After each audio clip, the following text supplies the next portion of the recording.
Hello guys, we are back with a new fanfic. Which is, what if Naruto's harem war decides which girls will win his heart part 1. If enjoy this fanfic please like and now let's start the fan FC. What if Naruto's harem war decides which girls will win his heart? Jiraiya watched from the Hokage tower at the ruckus his young protege was creating by just merely walking the streets of Konoha. He shook his head in dismay. Naruto didn't even realize the kind of effect he was having on the opposite. He was the spitting image of the fourth. Only slightly better or so judging from what Jiraiya had heard through the gossip grapevine. His hair shone like the morning sun. Untamable, wild and tempting to be touched. His skin was tanned, his muscle tone made every female tongues drop. The sight of him melted every female in his immediate vicinity. He was tall yet he was not intimidating. His sapphire eyes have the ability to mesmerize every single female in its wake. His good nature and innocent behavior attracted more attention than his loud mouth and brash attitude. His brash attitude also attracted a lot of attention. Jiraiya wished he was young again and wished he was in Naruto's place. While the older generation still harbored dislike and hatred for the young blonde, the younger ones seemed to be attracted to him simply because he was out of reach and forbidden. They found him intriguing and it seems they couldn't get enough of him. They find him a challenge and his brash attitude to them was traits of a rebel. A bad boy in a positive way. Jiraiya watched his disciple continually walk towards his favorite diner. Ichiraku Ramen Restaurant. The restaurant's business grew incredibly because of the blonde's growing reputation. Many dined there in the hopes to catch a glimpse of him. Naruto's name was fast becoming legendary. Almost as legendary as Jiraiya's and the Yondaime. Upon observing his apprentice, a little commotion caught his eye. A few girls had begun fighting in the immediate background. Jiraiya deduced it was probably from trying to get close to the blonde as possible. He grinned when he noticed that due to the fight, the girls began tearing each other's clothes off. Then like lightning flashing across the sky, an idea hits him. He can use this. You want me to what? Tsunade questioned her old comrade. Trying to fight the growing irritation from her voice while trying to suppress the urge to knock him out unconscious. He better have a good reason for this. You heard me. Jiraiya replied back. And what makes you think I will even allow such a thing to happen? Let alone take place? Tsunade questioned as she glared at him. There has to be a catch somewhere. His idea seems to be too convenient to be genuine. Well, not only will it unite some of the ties with the other villages, it will also encourage the younger generation to join the kunoichi ranks. Think about it as a promotion. Jiraiya answered, trying to keep his gaze neutral as not to reveal his plans. He knew there had been a massive decline of females wanting to become a shinobi. By holding such an event should at least increase recruitment, while helping him at the same time. Besides, I know for a fact that whenever such tournaments are held, there are bound to be some form of gambling involved. Jiraiya added, the word gambling should perk up Tsunade's interest. What exactly do you get in this? Tsunade replied back, thinking of the many benefits the competition was sure to bring. Though she still doubted her comrade. There was that gleam in his eyes that suggested that his interest was not entirely for the village but for himself. So there must be some sort of catch. What are you questioning my motives for? What's important is what's best for the village. Jiraiya replied back. He can already tell he had already won this argument. She wasn't rejecting his proposal so far. Just trying to figure out what he was up to. Tsunade remained silent, trying to work out what Jiraiya was up to. But he was right. The village's interest comes first. Besides, it would be a great opportunity to show what talents the kunoichi of Konoha has to offer.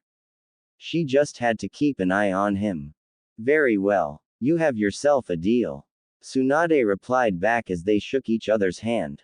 Jiraiya smirked. He can't wait till everything comes to action. He had to restrain himself for now. He was already thinking of various novels he can produce out of all these. Now to spread a little rumor to get the ball rolling. Contrary to popular beliefs, men are the biggest gossip than women. They just don't want to admit it. Knowing this little fact, Jiraiya set his plans into motion. A week later, posters were posted up on bulletin boards as well as letters mailed to different countries. They were all about the same thing. Kunoichi Tournament. A test of combat skills. Within a few days, Tsunade's office was swamped by responses from different villages eager to join and watch the competition take place. Kunoichi Lounge. Mitarashi Anko, Yuhi Kurenai, Shizune, Suzume, Azuki Yugo, and Inuzuka Hana were all seated together. Their subject at the moment was about the tournament. I think it's ridiculous having this sort of competition. Suzume replied back as she adjusted her glasses at the bridge of her nose to keep it from sliding off. The rest of the women nodded their heads in agreement. All except for Anko. I don't think so. I think it's great. Think about it. Being able to fight in the best of your abilities against one another. Anko replied back enthusiastically. That's easy for you to say, Anko, since you thrive in action. It would seem unfair for the rest of the competitors. Suzume replied back. She wasn't a fighter. She knew this. She was a teacher, teaching young kunoichis the finer things in life such as the art of flower arranging and cooking. She was more brains than brawn. From what I know, the tournament has 3 parts.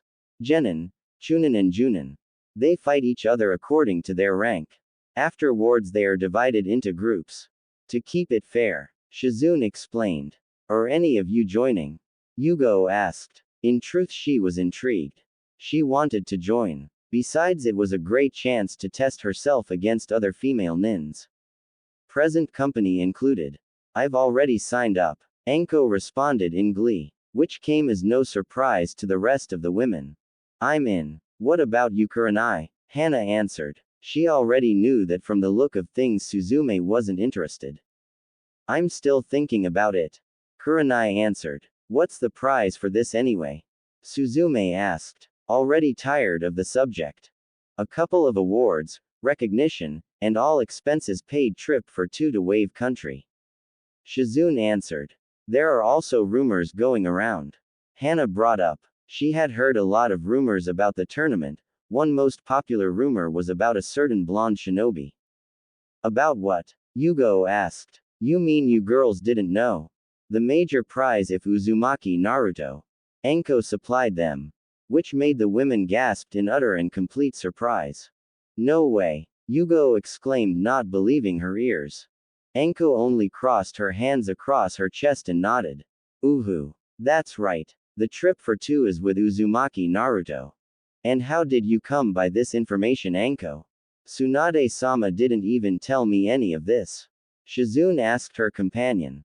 Well, I heard Kakashi and Iruka talk about it while I was at the Hokage Tower. I overheard them say that the trip for 2 consisted of the winner of the tournament and the company of Naruto for 2 weeks. Tsunade was still trying to think of a way how to inform Naruto about it.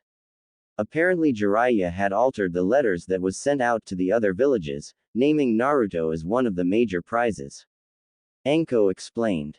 Oh, that poor boy. Kurenai replied back. You mean young man. And I wouldn't feel sorry for him considering the amount of response we got back from the other villages. Anko corrected. All the other women looked at Shizune for confirmation. Shizune merely nodded. The amount of letters flooded Tsunade's office. No wonder her mentor wanted to kill her former teammate. Anko grinned. Considering the looks on your faces, I'm guessing you're all contemplating about the tournament now. The rest of the women blushed. Naruto has become the village's eye candy. No matter where he went, dozens of eyes followed, tongues wagged, and the women drooled. I thought so. Anko replied back as she licked her lips in anticipation. She was looking forward to this little competition. There's one thing I don't understand in any of this. Suzume interrupted as she yet again adjusted her glasses.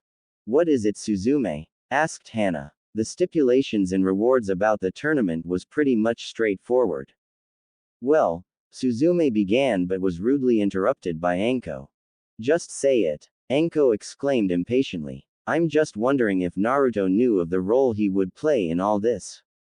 I'm pretty sure he wouldn't be condoning himself as a prize trophy. Suzume explained. doubtful of the blonde's participation. She had heard talks about the blonde demon carrier. Judging from what she had heard, while Naruto may be rough around the edges, he has a heart of gold and was always reluctant about his perverted mentor's plans. She also heard that he sometimes foils Jiraiya's peeping whenever he catches his perverted mentor near the women's hot springs. Now that I think about it, you do have a point, Suzume. Kurenai agreed. Based from what Hinata had told her, Naruto was quite shy and had always great respect towards women.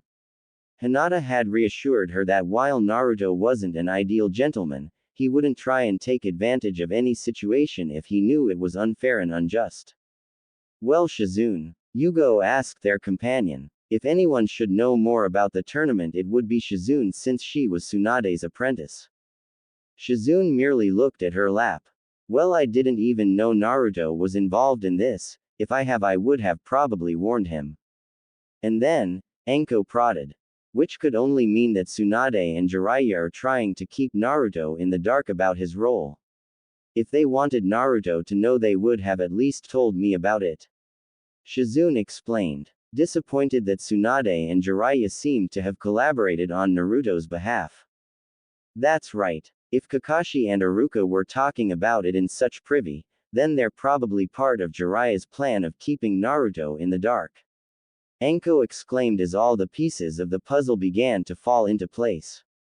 But how could you keep something as big like this from Naruto? I mean, it's the talk of the whole village. Yugo exclaimed. It must be something very diabolical. Suzume answered while she heard the women gasp. Meanwhile, somewhere in Konoha, Naruto happily gobbled up large helpings of his favorite food in the whole wide world. Ramen. Ayame merely smiled at the blonde affectionately as she watched him inhale the ramen she kept bringing him. There was no way to describe a feeling of pride when you watch someone appreciate all your hard work by eating it all up and not spilling a drop of it. She had worked hard, cooking everything that Naruto ordered. Naruto would stop every time to give her his compliments as he devoured them in less than 2 minutes. Thanks, Ayame-chan, Naruto said as he gave her one of his foxy grins as he continued to eat. Oi, Oji-san, you should do this more often. Naruto called out to Ayame's father who was cooking at the back. Ichiraku merely smirked. The youth had no idea behind the reason of his most recent food promotion. He didn't like keeping him in the dark and was against the idea at first when Jiraiya had come to see him about keeping Naruto occupied.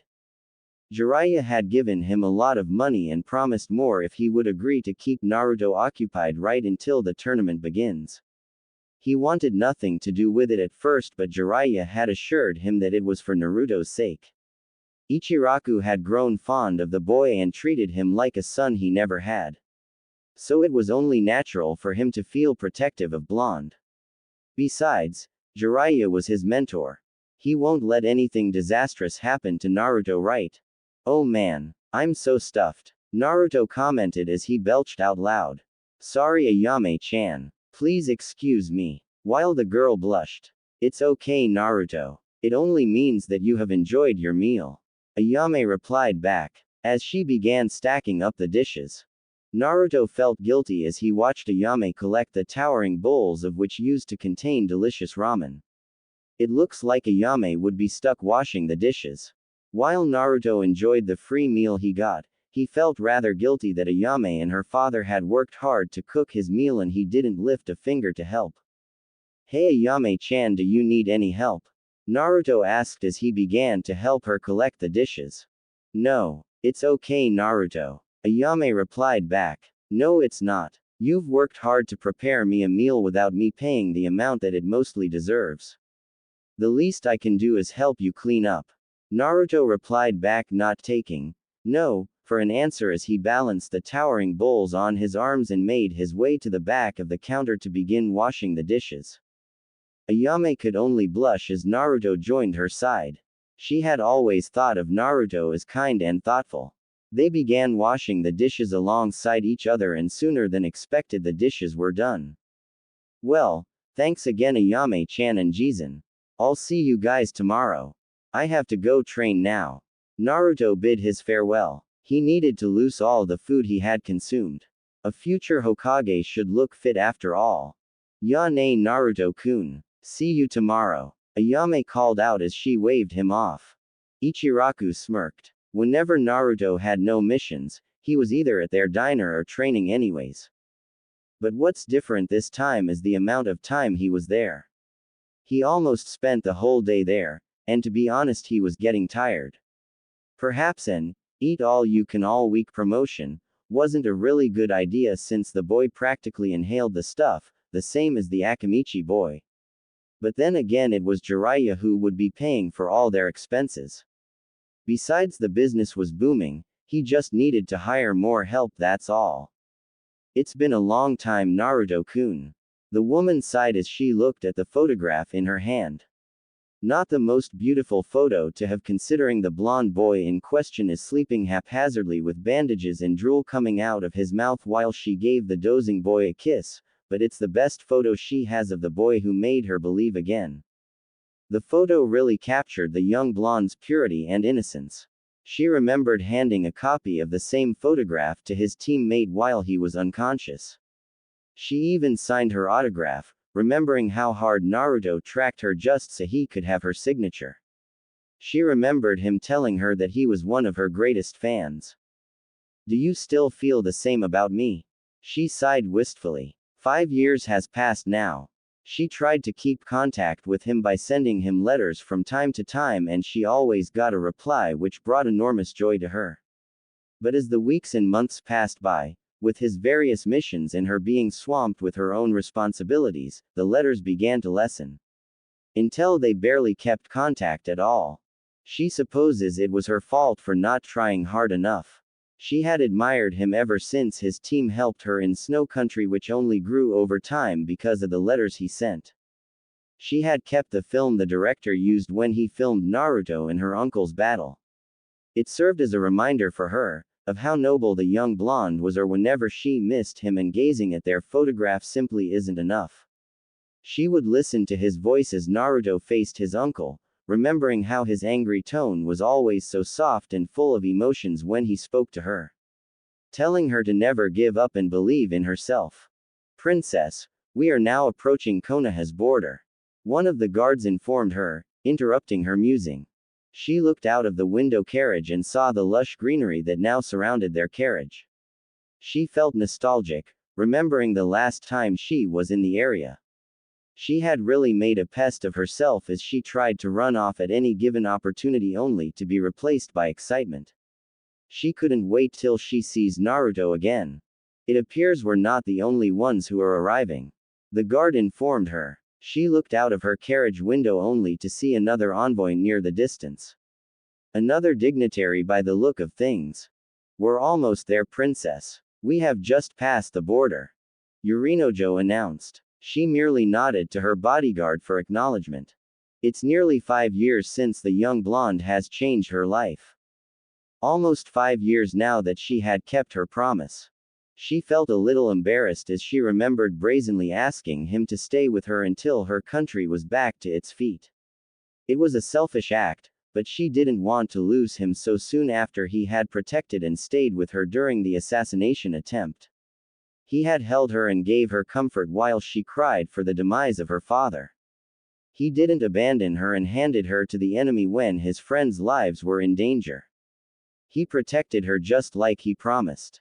She couldn't help but feel thrilled as anticipation flowed through her veins. She would see him again. Have the opportunity to touch him and be in his arms again. She blushed at the thought. Princess, it seems we're not traveling alone. There is another envoy a couple of meters from ours. Yorinojo informed his ward. It was only natural after all. It seemed a lot of dignitaries are coming towards Konoha for the Kunoichi tournament. Yorinojo smirked. While he came to protect his ward, he knew his ward had an alternative reason for coming. Naruto had become a great influence for the princess during the short time he had worked for them. He knew Haruna was slightly upset upon reading the invitation after finding out what the major prize was. Yorinojo was surprised when Haruna approached him and demanded that he train her some self-defense. It didn't occur to him as to why until Haruna showed him the invitation after their first self-defense lesson. He remembered laughing while Haruna fumed. Yorinojo had to explain that she will have to have years of training before even qualifying for the tournament. Haruna huffed like a small child. She always did have a temper. He managed to soothe her though by telling her that they could just go and visit Naruto and spend time with him since he won't be participating and will only be a spectator. That alone cheered up Haruna. He remembered Haruna panicked as she packed for their journey, worrying about what to wear and what to bring to impress Naruto while mumbling about something about how Hinata already has a great head start for she already stays in the same village and works with Naruto from time to time just like the time they helped her. Yorinojo just chuckled. He wondered what the blonde shinobi has been up to and why would he agree to become part of the grand prize for the competition. In any case, he was about to find out very soon. Hey! Naruto yelped as Ayame splashed him with soapy water as they washed the dishes. No fair. He then began to splash her back making Ayame squeal. Soon a water fight began only to end abruptly when Naruto tried to get Ayame with a handful of soapy water only to splash Ichiraku when he came to investigate why his daughter was squealing in delight. G Gomen Jizan. Ayame moved. Naruto apologized while Ayame giggled and stuck her tongue out at him. Ichiraku just sighed as he wiped his face with his apron. It's alright Naruto. No harm done. Just try to keep it down alright. Ichiraku replied as he walked away. Serves you right. Ayame sing-song then squealed when she saw Naruto grab another handful of soapy water and headed towards her. She tried to get away but slipped. Naruto saw this and immediately dived to catch Ayame or at least cushion her fall which he succeeded in. Ayame yelped when she hit the hard ground. Itai. That hurt. She complained. You're hurt. Naruto replied back rather sarcastically since it was he who cushioned her fall but nonetheless worried. It was only then did Ayame realize she was sitting on Naruto's rock-hard stomach. She blushed at such intimate contact. Do you mind getting off me Ayame-chan? Naruto asked at the blushing woman. Which Ayame complied to. Kuso. Naruto suddenly cursed. What's wrong Naruto-kun? Ayame asked, hoping he had not injured himself for her sake. I have to go to the market district today. Kin-chan was really mad at me for coming home late yesterday. Naruto explained. Tsuchi-kin was an ex-kunoichi from Sound. During the Sound invasion however when Sound inevitably lost, they had discovered a few stragglers in the village. One of them was Kin, which because of Orochimaru's kinjutsu was left too weak to flee. When Orochimaru's kinjutsu was defeated by the Sandaime, his kinjutsu was cancelled and brought his sacrifice for the jutsu back to life but left them barely hanging on. Her teammate Zaku Abumi wasn't lucky. Because of the injuries he had sustained during the Chunin preliminaries exam, he didn't have enough chakra to sustain him which caused his untimely demise. Naruto along with his team was the one who discovered them. When his fellow nins moved in to finish Kin off, Naruto blocked them. Flashback. Move Naruto, Kakashi ordered his subordinate who continued to block the way of the other Junins. Move out of the way brat. We must dispose the trash. Look at what they did to our village. To our Hokage. One of the Junins raged. But Naruto remained to where he was standing. Move out of the way Dobi. Sasuke also told his teammate. Trying not to stress himself because of his injuries. Naruto you idiot just move. Sakura yelled at him but Naruto remained stoic. You dare side with the enemy? One of the Junin questioned. I will not let you kill someone who is obviously defenseless. Naruto answered. She is one of the enemy. One of the people who attacked our village. Look at her. She can barely even open her eyes. She's barely alive. Naruto protested. She is not a threat. Kin, while she was still too weak to speak or move, heard Naruto's words. Why is he defending me? Hasn't there been enough blood shed? Do you really think this is what Sandaime would want? To attack someone who can barely defend themselves? Naruto replied back, his head down to hide his eyes. The Junins seemed to have been affected by his words. Very well Naruto. We won't harm the girl. We'll just arrest her. Then nurse her back to health. Kakashi reassured his subordinate. Then they will interrogate her, something the blonde doesn't need to know. Naruto seemed to agree as he moved slightly only to lift the girl up in his arms. I'll carry her back to hospital then. Naruto informed them with a determined look on his face. Not trusting the other nins. Kakashi sighed. Yar Naruto. You're being quite obstinate about all this. Then turned his attention towards the other Junins. We'll take it from here. Hi Kakashi-sensei. One of the Junins responded before the three Junins took their leave. That's probably the most reckless thing you have ever done, Dobi. Sasuke replied back but was really impressed of his teammate's spirit. Naruto merely smiled and ignored Sasuke's jibe. He looked at the girl in his arms, glad that she was still breathing. We'll escort you to the hospital. Kakashi informed Naruto as their team headed back to Konoha Hospital. End flashback. When Kin was nursed back to health and was interrogated for information, Morino Ibiki found out that the girl was used by Orochimaru to summon the first and second Hokage by using Kin and Zaku as a sacrifice for his Kuchiyos, Edo Tensei, summoning, and pure world resurrection. She had also expressed no desire to return to her village after what Orochimaru had done to her and her teammate. It was decided that she be placed under diplomatic immunity. She will stay in Konoha under supervision by another citizen as a refugee. Naruto has volunteered to watch her and even allowed her to live with him.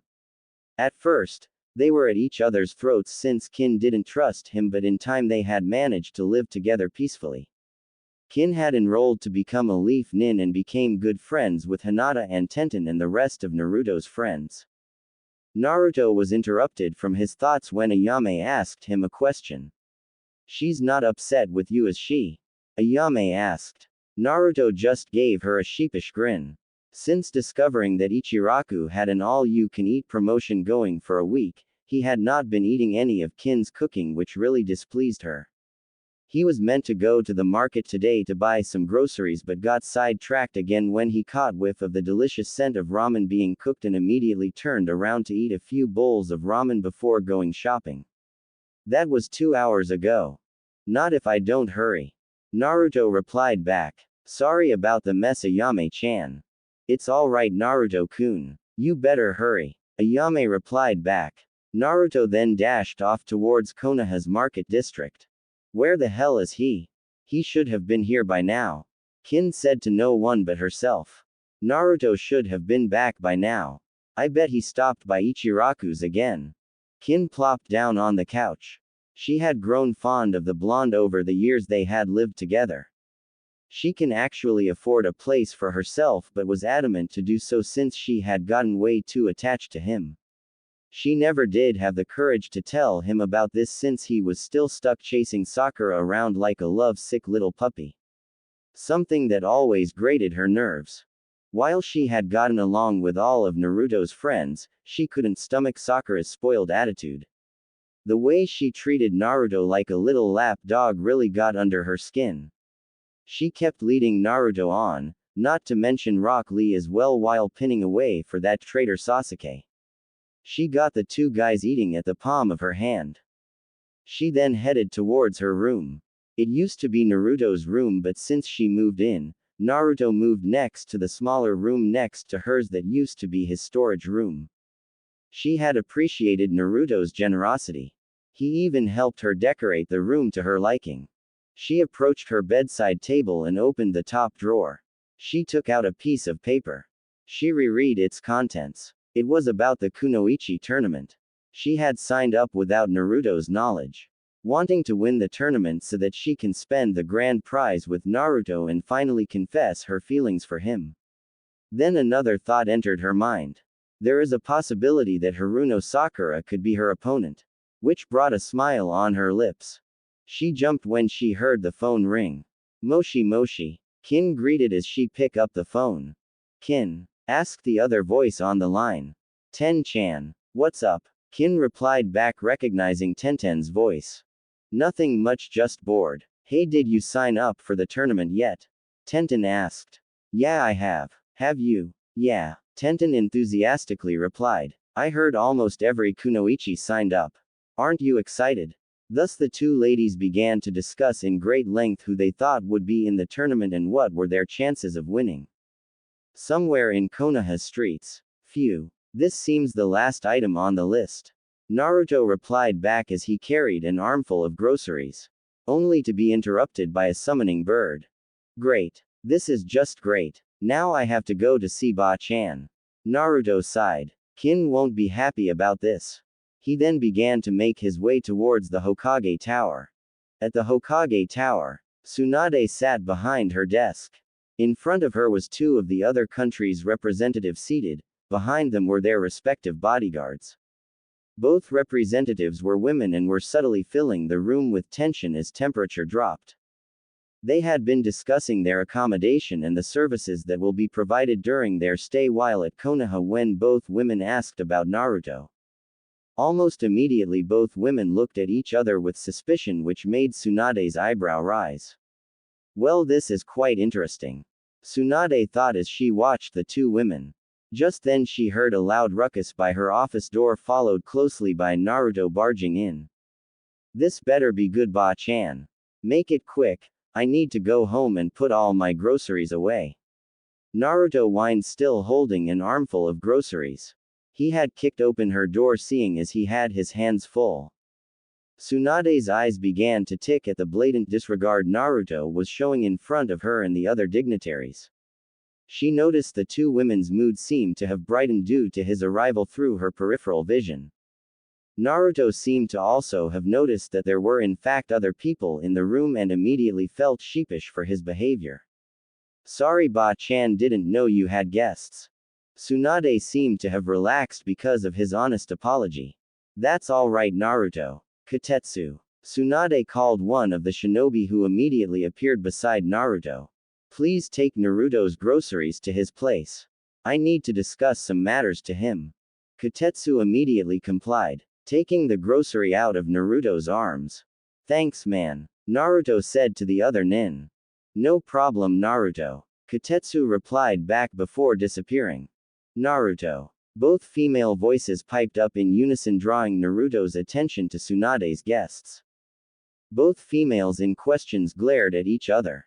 Yuki Haim, Haruna Haim, Naruto said before his eyes settled on Haruna's bodyguard. And Yorinojo-san, what are you guys doing here? He replied back with surprised glee. He had not seen them for years. 5 to 6 years in fact. Yorinojo smiled. We're here for the Kunoichi tournament.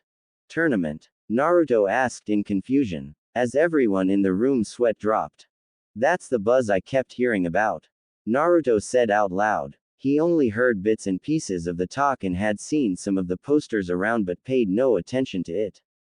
How could he, when Kakashi kept sending him on errands and the time he spends helping out at Ichiraku's? He had little time to notice what was happening in the village. Besides, it doesn't really concern him as far as he's concerned. Yes, Naruto. They came here to watch the tournament. Tsunade replied back. She still needed to speak to him about Jiraiya tampering the invitations outside the village.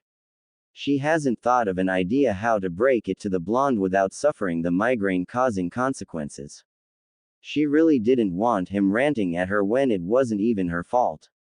That's great, Naruto exclaimed. He had not seen the women before him for so long. It was great to see them again. It's so great to see you both again. Both women brightened as Naruto gave them his usual foxy grin, making him look handsome and radiant like the Greek Adonis.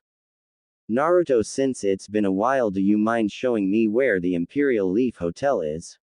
Yuki asked him, making Haruna fume. She was about to ask him the same question, but it seemed the other woman had beaten her to it. Since we are also staying at the Imperial Leaf Hotel, perhaps we can all go together. Yorinojo suggested, noticing Haruna's annoyed state. Sure, why not? Naruto replied back, not noticing the two women exchange death stares. Tsunade watched the scene and decided she didn't have a choice. She can't tell him what Jiraiya had done unless she wants to face the blonde's wrath.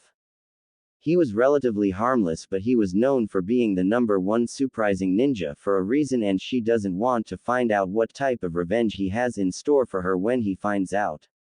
She just bought herself some time, and if she's lucky, she doesn't have to be the one to reveal the dreaded ordeal with him. He would probably seek out Jiraiya first and act out his revenge personally, and maybe, just maybe, he would have vented out all his anger on Jiraiya and skip her. That's a great idea, Yorinojo-san. Naruto, please escort them to the hotel. I hope you ladies enjoy your stay at Konohagure.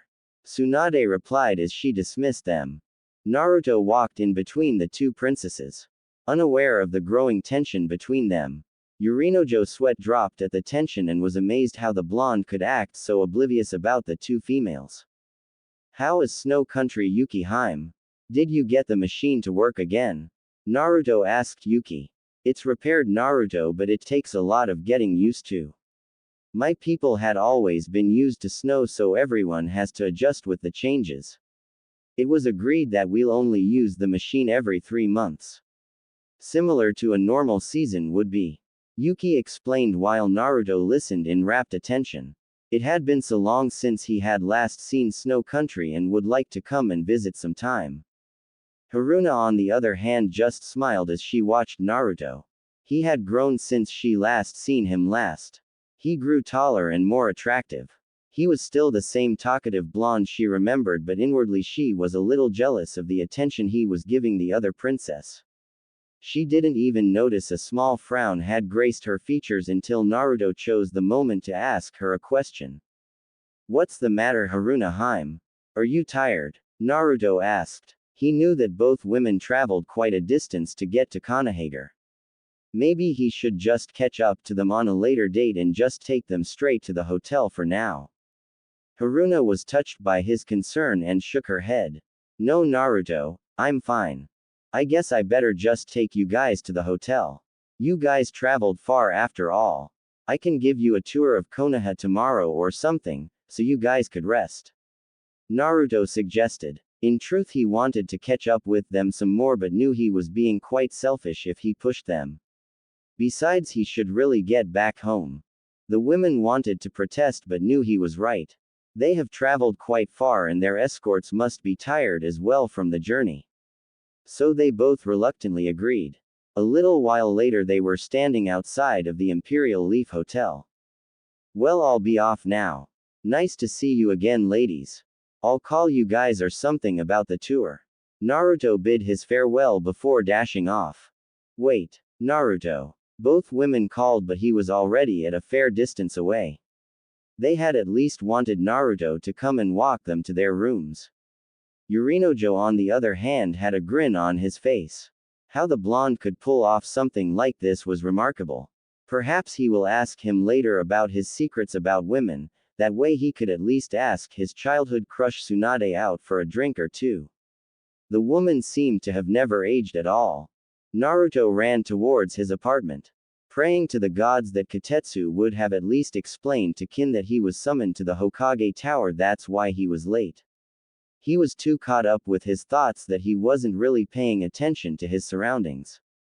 Because of his rush to go home, he collided headfirst at an unsuspecting person on the street. "Ite!" Both cried out as they collapsed in a crumpled heap. Tamari was pissed. She had tried to check in at every establishment she could find, but it was apparently booked out. She should really have booked earlier. She wasn't looking forward to roughing it out in the Konoha training grounds during the duration of the tournament. She wanted nothing more but to strangle Kankuro for leaving him to handle her accommodation. Tamari contemplated on the note that Gaara had given her. If worst comes to worst, she could always stay at Naruto's. Tamari hoped he didn't mind. Gaara had assured her that Naruto would welcome her. Her brother's confidence over the blonde was a little unnerving. True, the two had become the greatest of friends over the years, but how could Gaara assume Naruto would let her stay with him? Over the years that she had been appointed to be the Leaf and Sands Relations Ambassador, she had stayed in Konoha. Her duties required her to stay at Konoha from time to time to establish and strengthen the country's ties. During the duration of her stay, it didn't escape her attention that the ex-Soundman Kin Suchi was living with Naruto. But that had been at least a year and a half ago. Perhaps the ex-Soundnin had finally moved out and found a place of her own. She can only hope. She really didn't want to inconvenience Naruto. As much as she tries to hide it, she had grown fond of the blonde Dynamite. He had been a very good friend to her, especially when she and Shikamaru broke up at least 2 years ago. She was too engrossed in her thoughts when someone barreled through her, knocking her hard on the ground. She landed painfully on her butt, while the person landed on top of her. Damn it! Watch where you're going! Tamari cried out angrily. She was then shocked when the person on top of her got up, instantly making her recognize him. Gomen Nasai. Naruto apologized as he quickly got off the person he collided to. He was then surprised to recognize her. Tamari-chan. Naruto cried out in glee as he glomped her. Tamari once again had the privilege of landing on the hard ground courtesy of an overexcited loudmouth blonde. She was instantly engulfed by an over-enthusiastic hug, making her fall back again. Can't breathe, Tamari managed to say. Gomen ne Tamari-chan. Naruto replied back when he noticed Tamari had slightly began to turn blue. He jumped off of her. It's alright Naruto. I guess you're just glad to see me, huh? Tamari managed to say it. She smirked at the other blonde. Yeah, Naruto replied back as he offered his hand to her to help her get up. He then saw her luggage scattered on the street and promptly began to collect them. So you're here for the tournament too? Naruto asked as he collected the bags. Yeah, Tamari answered. She joined the competition for the trip, of course. An all-expense trip to the country of waves sounded so appealing, and the fame and fortune it would bring her country. She didn't really mind if she had to spend it with Naruto. He wasn't really that bad, but she was curious as to why he would even agree to become part of the prize. She was about to ask him when his next question startled her. So where are you staying? I'll walk you there if you want, then you can tell me what Gaara and Kankuro has been up to lately. Naruto replied back as he began to carry her luggage, totally forgetting about his need to get home urgently. Tamari bit her lower lip. Naruto had just reminded her of her accommodation problem. Well, you see Naruto, she trailed off. She really didn't know how to ask him. What is the matter, Tamari-chan? Is something wrong? You didn't lose one of your luggages, did you? Naruto asked, concerned. Tamari shook her head. No, it's not like that, but. What is it, Tamari-chan? Tell me, maybe I can do something. Naruto offered. Well, you see, it appears that there is no vacancy in the hotels and other housing establishments here in Konoha because of the big tournament. Tamari explained as she watched his reaction. Naruto nodded his head, listening intently but still had no clue to Tamari's subtle clues. Yeah, Naruto encouraged her to go on. He still has no idea what her dilemma was. Tamari took a deep breath and sighed. There's really no point in being subtle with Naruto. They're all booked out and I have no place to go. Again Naruto nodded, until he realized the gravity of Tamari's problem started to sink in his subconscious. It appears the vixen has no place to go, Kit. Kyuubi piped in, getting really bored by Naruto's dull conversation. Naruto began to frown. He only had a 2-bedroom apartment. He also wanted to help Tamari out but didn't want to ask Kin if she was willing to share her room. You could always share your room, Kit. Kyuubi replied back with its mischievous grin, making Naruto blush as Kyuubi began to send mental images of what sharing a bed meant for the two blondes. Naruto. Tamari asked worriedly when he saw the other blonde blush like a tomato. Are you alright? Naruto vigorously shook his head to clear his mind of the dirty images Kyuubi produced while it howled in laughter. Yeah, I'm fine. Listen, Tamari-chan, if you're really in trouble then I suggest you stay with me for a while then. He replied, giving her his infamous foxy grins. Really? Tamari replied back at the blonde. Naruto merely nodded. Thanks, Naruto. Tamari replied back as she happily glomped onto the blonde. At Naruto's apartment, Kin angrily began to pack away the groceries Katetsu has brought over. Kotetsu has informed her that Naruto was having a meeting with Tsunade and that the blonde dynamite won't be home for a while. Now Kin had no idea why she was upset, but she had the strangest feeling that somehow the day is about to get worse. Call it a woman's intuition, but something made her skin crawl just then, and she knew it somehow involved Naruto. She sighed heavily. She had finished cooking dinner and was now meticulously putting the groceries away as she contemplated how to reveal to her blonde roommate about her joining the tournament. Tadaima, Naruto announced loudly, elevating Kin's mood slightly, that is, until she saw the luggages Naruto carried and the other female nin standing behind him. While Kin was long used to Naruto's outbursts, he had never really brought anyone home, let alone another attractive female. Hey Kin-chan. You'll never guess who I bumped into on my way home. Naruto grinned, unaware that the two females were now giving each other a once-over. Temari was surprised that Tsuchi Kin was still residing with Naruto. She was sure the other kunoichi would have at least moved out and had a place of her own by now. Kin had actually changed. She still sported her long dark ebony hair, but it was shorter and was cut up to her waist, which is more practical. She was also wearing a simple white tank top and green short shorts. It seems the girl had really gotten used to living with Naruto enough to parade in such a provocative outfit, showing off the other female's ample curves. To say Kin was shocked was an understatement. She never expected Temari to come over tonight. The sight of the bags that Naruto carried also indicated that her sudden appearance was more than a little visit. What's for dinner, Kin-chan? I'm hungry. Naruto immediately whined as he dropped off Temari's bags on the lounge room.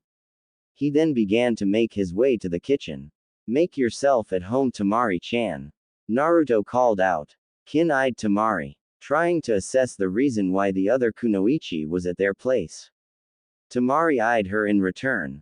The two kunoichis had met on few occasions and has rarely spoken to each other. Just the normal niceties and social conversation, that is all. You wouldn't call them friends. They were merely acquaintances. Hey guys. Come and join me. You know I really don't like to eat alone. Naruto called out from the kitchen, making the two females break eye contact for now. They had formed some sort of silent agreement for now.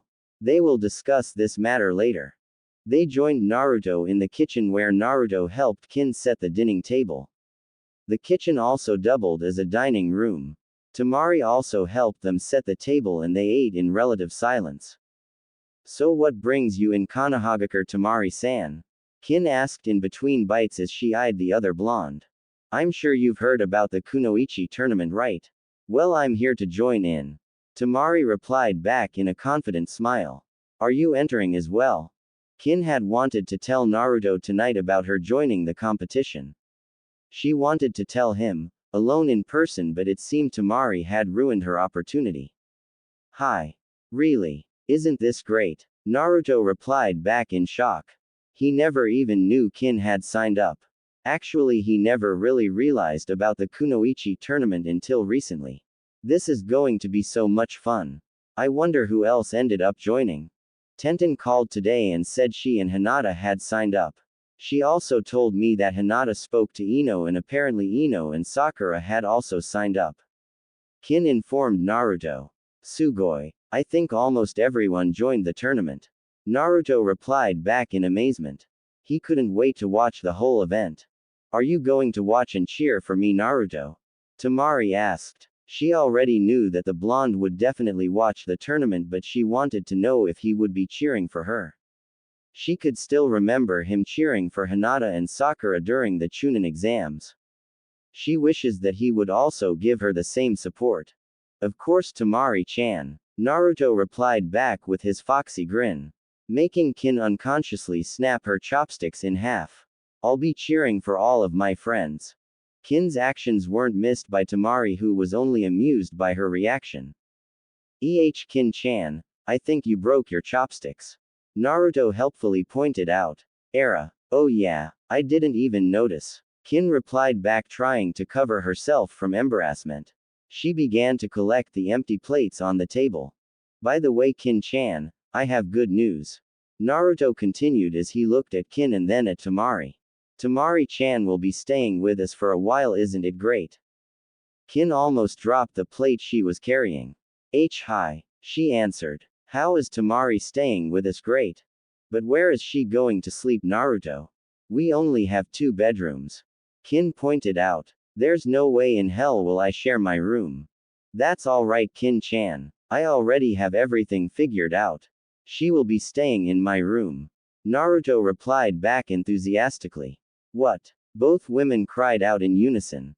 Eki images flooded both of the women's minds. Tamari blushed at the implications of sharing a room with Naruto, while Kin was internally raging at the implications of Tamari sharing a bed with Naruto. Naruto nodded confidently, unaware of the repercussions his answer has created to the 2 women. Kyuubi could be heard giggling at his subconscious, but he ignored it. Naruto, you can't be serious. Kin cried out in dismay. Does Naruto even know the implications he's getting himself into? Though inwardly she wanted to be in Temari's place. So many lost opportunities. All those times she could have easily crawled into bed with Naruto seemed so far out of reach now. Damn sensibilities. I am Kin-chan. I'll take Temari's luggages to my room now. If you'll excuse me. Naruto replied back. The decision has been made and there was no point in further discussing the issue, leaving the 2 women to stare at each other. Way to stand you ground, Kit. Kyuubi commented, amazed at how the boy had managed to steer and take command of the situation without giving in to the female's protest like he usually would. This is your fault, you know. Kin angrily huffed at Tamari as she took the plates towards the sink. They were now left alone to themselves in the kitchen. Tamari brought her own plate to the sink. How is this my fault? It's just is. Kin angrily retorted. She felt that it was her fault. Almost automatically she began washing the dishes. Naruto was usually the one that dries them and it had been almost a routine for them, so she unconsciously handed the washed plate to Tamari. Tamari on the other hand understood her gesture and began to dry the dishes that were handed to her. They began working together in silence. Listen, Kin. I'm sorry it has to be this way, but don't you blame me for this. It wasn't my fault that all the accommodations here in Konoha were booked out. Why didn't you book earlier then? Handing her the last of the plates. I did. Well, I thought Kankuro did. Apparently he booked it for next month and got the dates mixed up. Tamari replied back, angry at her brother for making such a grave mistake. Kin then began to put the now dried plates, utensils and glasses away.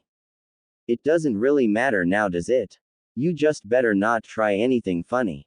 Kin warned. And keep your hands to yourself. As she glared at the blonde. And what exactly are you implying?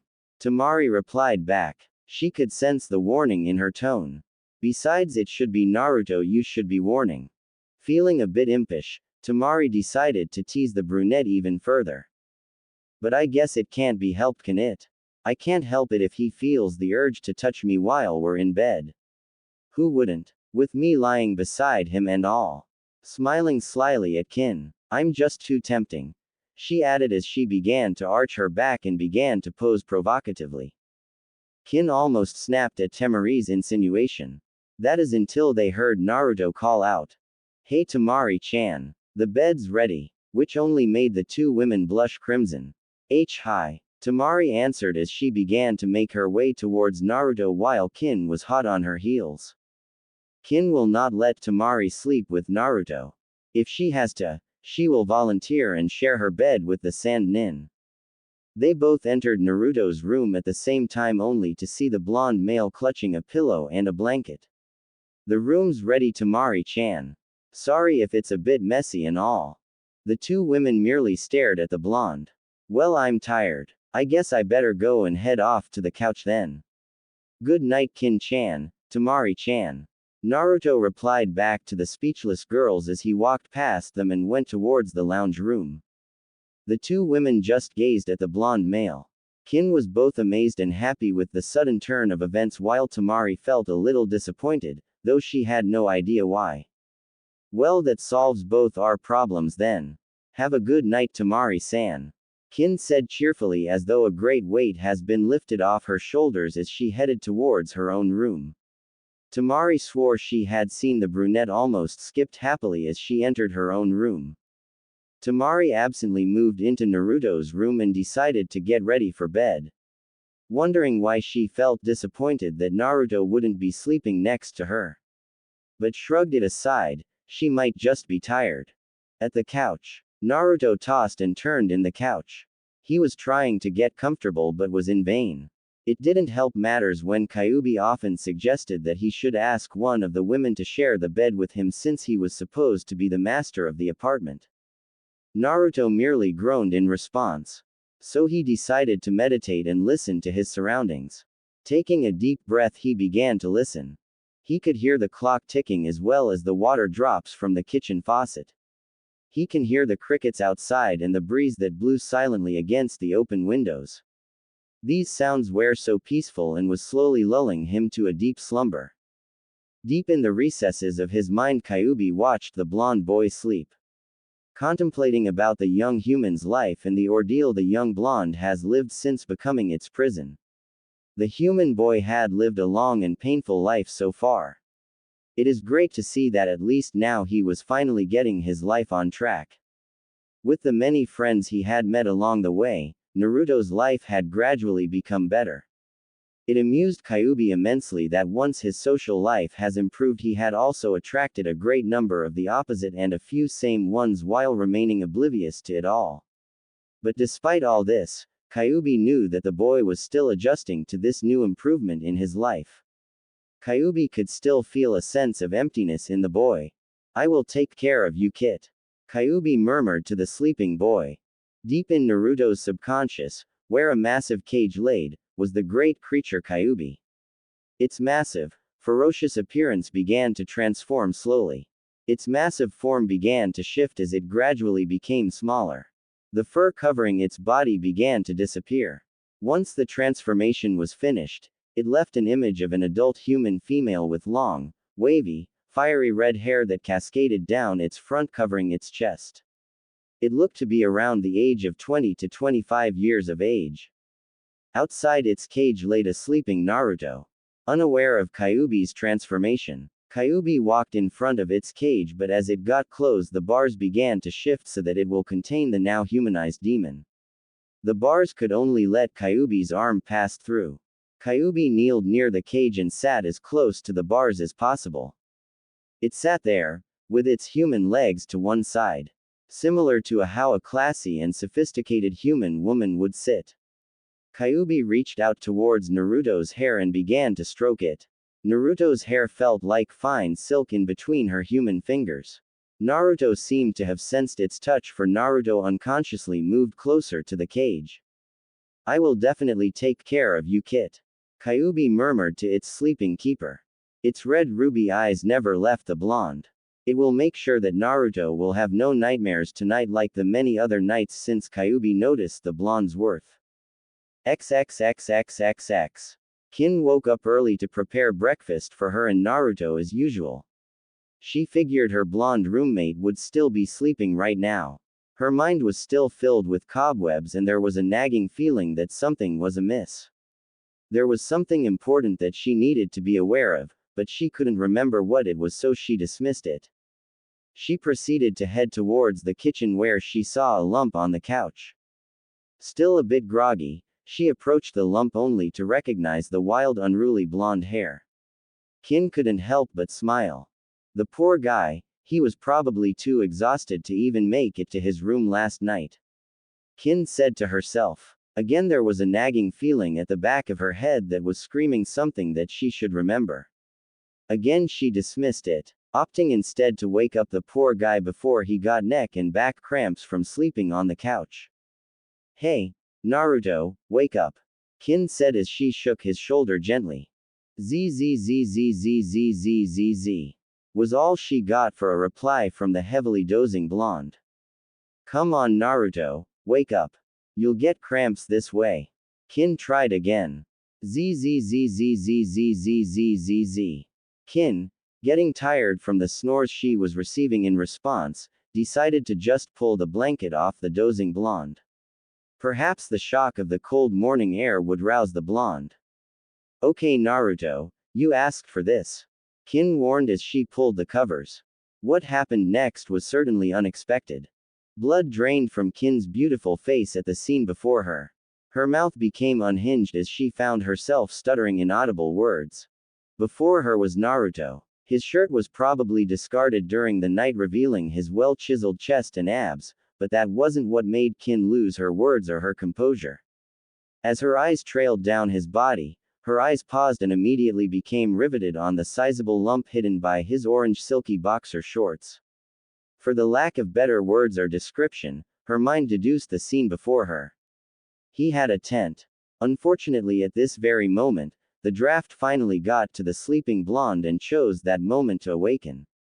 Rubbing the crust from his eyes, he finally noticed Kin staring at him, clutching his blanket rather tightly to her chest. "Good morn," was all Naruto managed to say before Kin let loose a high-pitched scream of indignation of embarrassment at being caught staring at him. The next thing that Naruto managed to see was Kin's right hook before he was sent back to the land of dreams. Kin was shocked to say the least when Naruto woke up so suddenly. Immediately she was embarrassed beyond words at being caught, so she punched him on impulse as she rushed back to her room, locking the door behind her. Her heart was beating a mile a minute, causing the blood to rush back to her face in full force, erupting into an uncontrollable blush. Meanwhile, Kin's shriek of indignation had awakened their guest. Tamari did not appreciate being awakened in such a way and immediately grumbled about the rudeness of her hosts before trying yet again to find sleep. But even with her head buried against the pillows, she couldn't block out the sunrays already peeking through the curtains or the morning birds chirping merrily outside. It was clear to Tamari that her efforts were in vain. Giving up on getting back to sleep, she decided to take a bath instead. She prepared her bathing needs and headed towards the shower, hoping that Kin or Naruto has not beaten her to the bathroom yet. Back at the lounge room, Naruto woke up the second time that day, though he doesn't know it yet. There was a slight stinging pain on his cheek, but he dismissed it as the result of sleeping on a rather uncomfortable couch. His mind was still a little hazy from remnants of sleep, and the punch that Kin had given him that he had yet to realize. For the first time in quite a while, his dreams were devoid of nightmares, giving him a rather relaxed and calm feeling compared to the other times where he woke up in cold sweat. He sat up and began to stretch his arms and legs, trying to get rid of the kinks in his muscles. He then proceeded to get the kinks off his neck as he rubbed his eyes. His mind was still groggy and he wondered why in the world he was sleeping on the couch. With nothing else to do, he decided to get ready for the day. He went to his room and began to prepare his bathing needs. Meanwhile, Kin had finally gotten her composure back and hoped that Naruto would forgive her at her rather violent outburst. She was still blushing remembering Naruto's slumbering form, but willed herself to relax and put the image at the back of her mind for now and fix Naruto and herself some breakfast. As she walked past the lounge room, she noticed that Naruto was no longer on the couch, which made her sigh in relief. Then alarm signals began to sound in her head.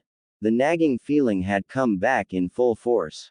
Tamari stepped out of the bath and grumbled at her forgetfulness. She had forgotten to take a change of clothing with her. So wrapped in a white towel, she headed back to Naruto's room to change. As she opened the door, she was frozen solid at the sight of Naruto in just his silky orange boxers standing in the middle of his room. Naruto heard the door open and smiled, thinking it was Kin coming in to wake him up. However, he was surprised to see Tamari standing there with just a towel covering her. Naruto blushed. "Good morning, Naruto," Tamari managed to say as she struggled to remain unaffected by the way Naruto blushed. She had always been proud of her beauty, and seeing how well Naruto appreciated it at the moment made her self-esteem soar. There was no need to act harshly since Naruto was trying not to stare at her and seemed embarrassed enough for the both of them rather than the leering, drooling idiots she was used to dealing with. "Gee, good morning, Tamari-chan," Naruto replied back as he closed his eyes. He didn't want to look perverted in front of her. Tamari couldn't help but grin at Naruto's reaction. She felt rather impish and decided to push the blonde male a little further. She began to choose her clothing for the day. Nay, Naruto. Tamari called him. What is it, Tamari-chan? Naruto wondered. He decided to leave the room, but Tamari calling him made him stop. Would you mind helping me to pick out my clothes?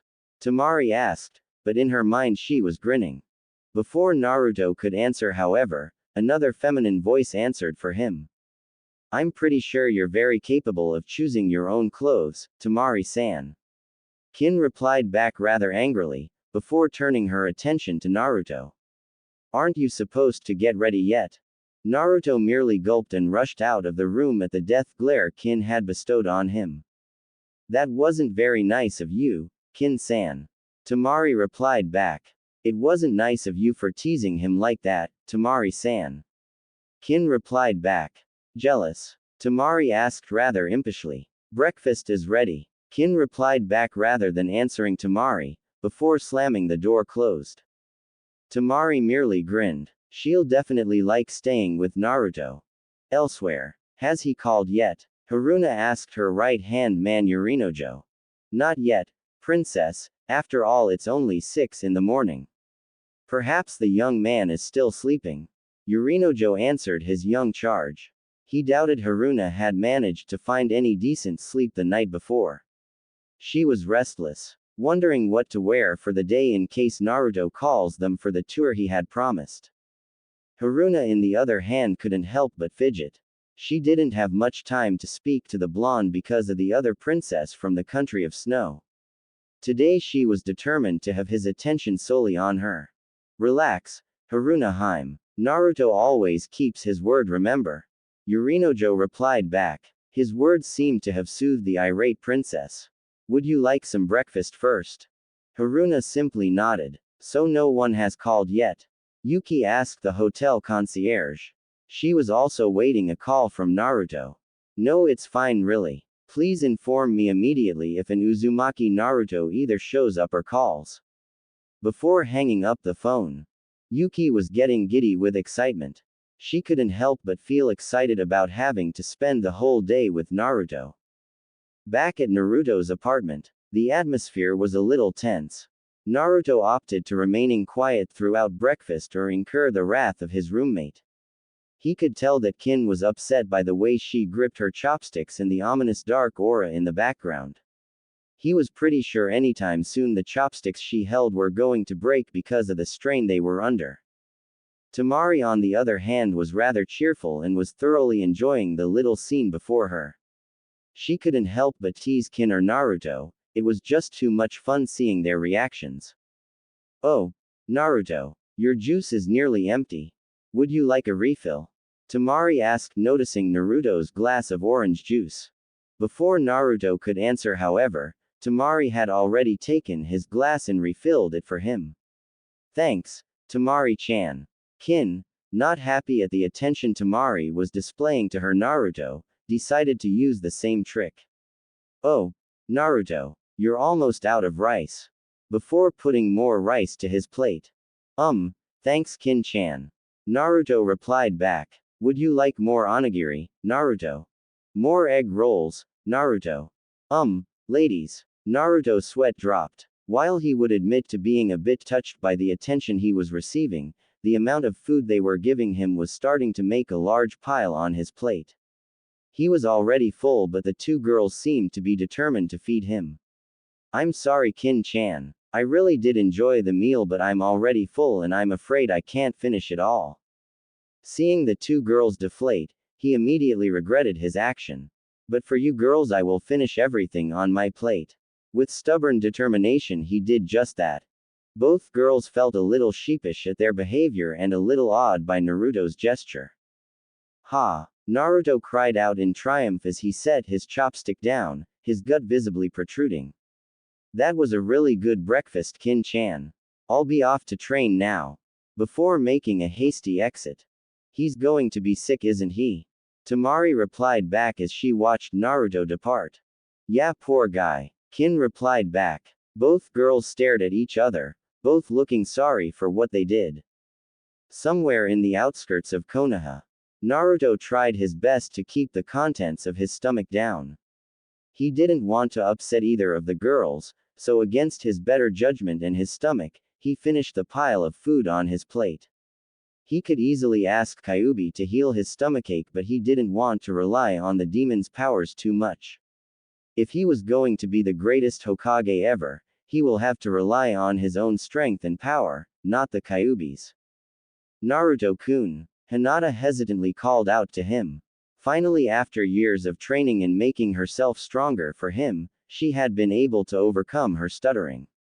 She was still painfully shy around him though, but at least she lost the stuttering part. Good morning, Hinata-chan. Naruto greeted her but winced when his stomach began to churn unpleasantly. Almost immediately Hinata was by his side, her concern for him overriding her shyness. What's wrong, Naruto-kun? I seem to have some stomach pains, Hinata-chan. Naruto tried to grin. Ate too much at breakfast. Hinata couldn't help but smile at his answer. It was just typical Naruto-kun for her. Would you like to come with me towards the Hyuga Manor? I'm pretty sure I have something that would help you. She replied back as she shyly looked down at her feet, blushing radiantly. She didn't know where she found the courage to ask Naruto such a bold invitation, but her concern for his well-being was keeping her from fainting, especially at the way he looked at her. Thanks, Hinata-chan, you're the best. Naruto replied back, trying his best to give Hinata his biggest smile of appreciation. She was such a great girl. A nice but weird kind of girl, but nonetheless nicer than some of the girls that treated him harshly over the years. Hinata couldn't help but blush at his compliment. You're welcome, Naruto-kun. Now if you'll just follow me. At the Hyuga compound, Hinata used the back way towards the main building where she and the main branch family lived. It just wouldn't do if the elders saw her with a boy. They might get the wrong idea. Besides, for some unknown reason they held an animosity towards her dear sweet Naruto-kun. She was thankful that the people at the estate were too busy to notice her or Naruto's presence.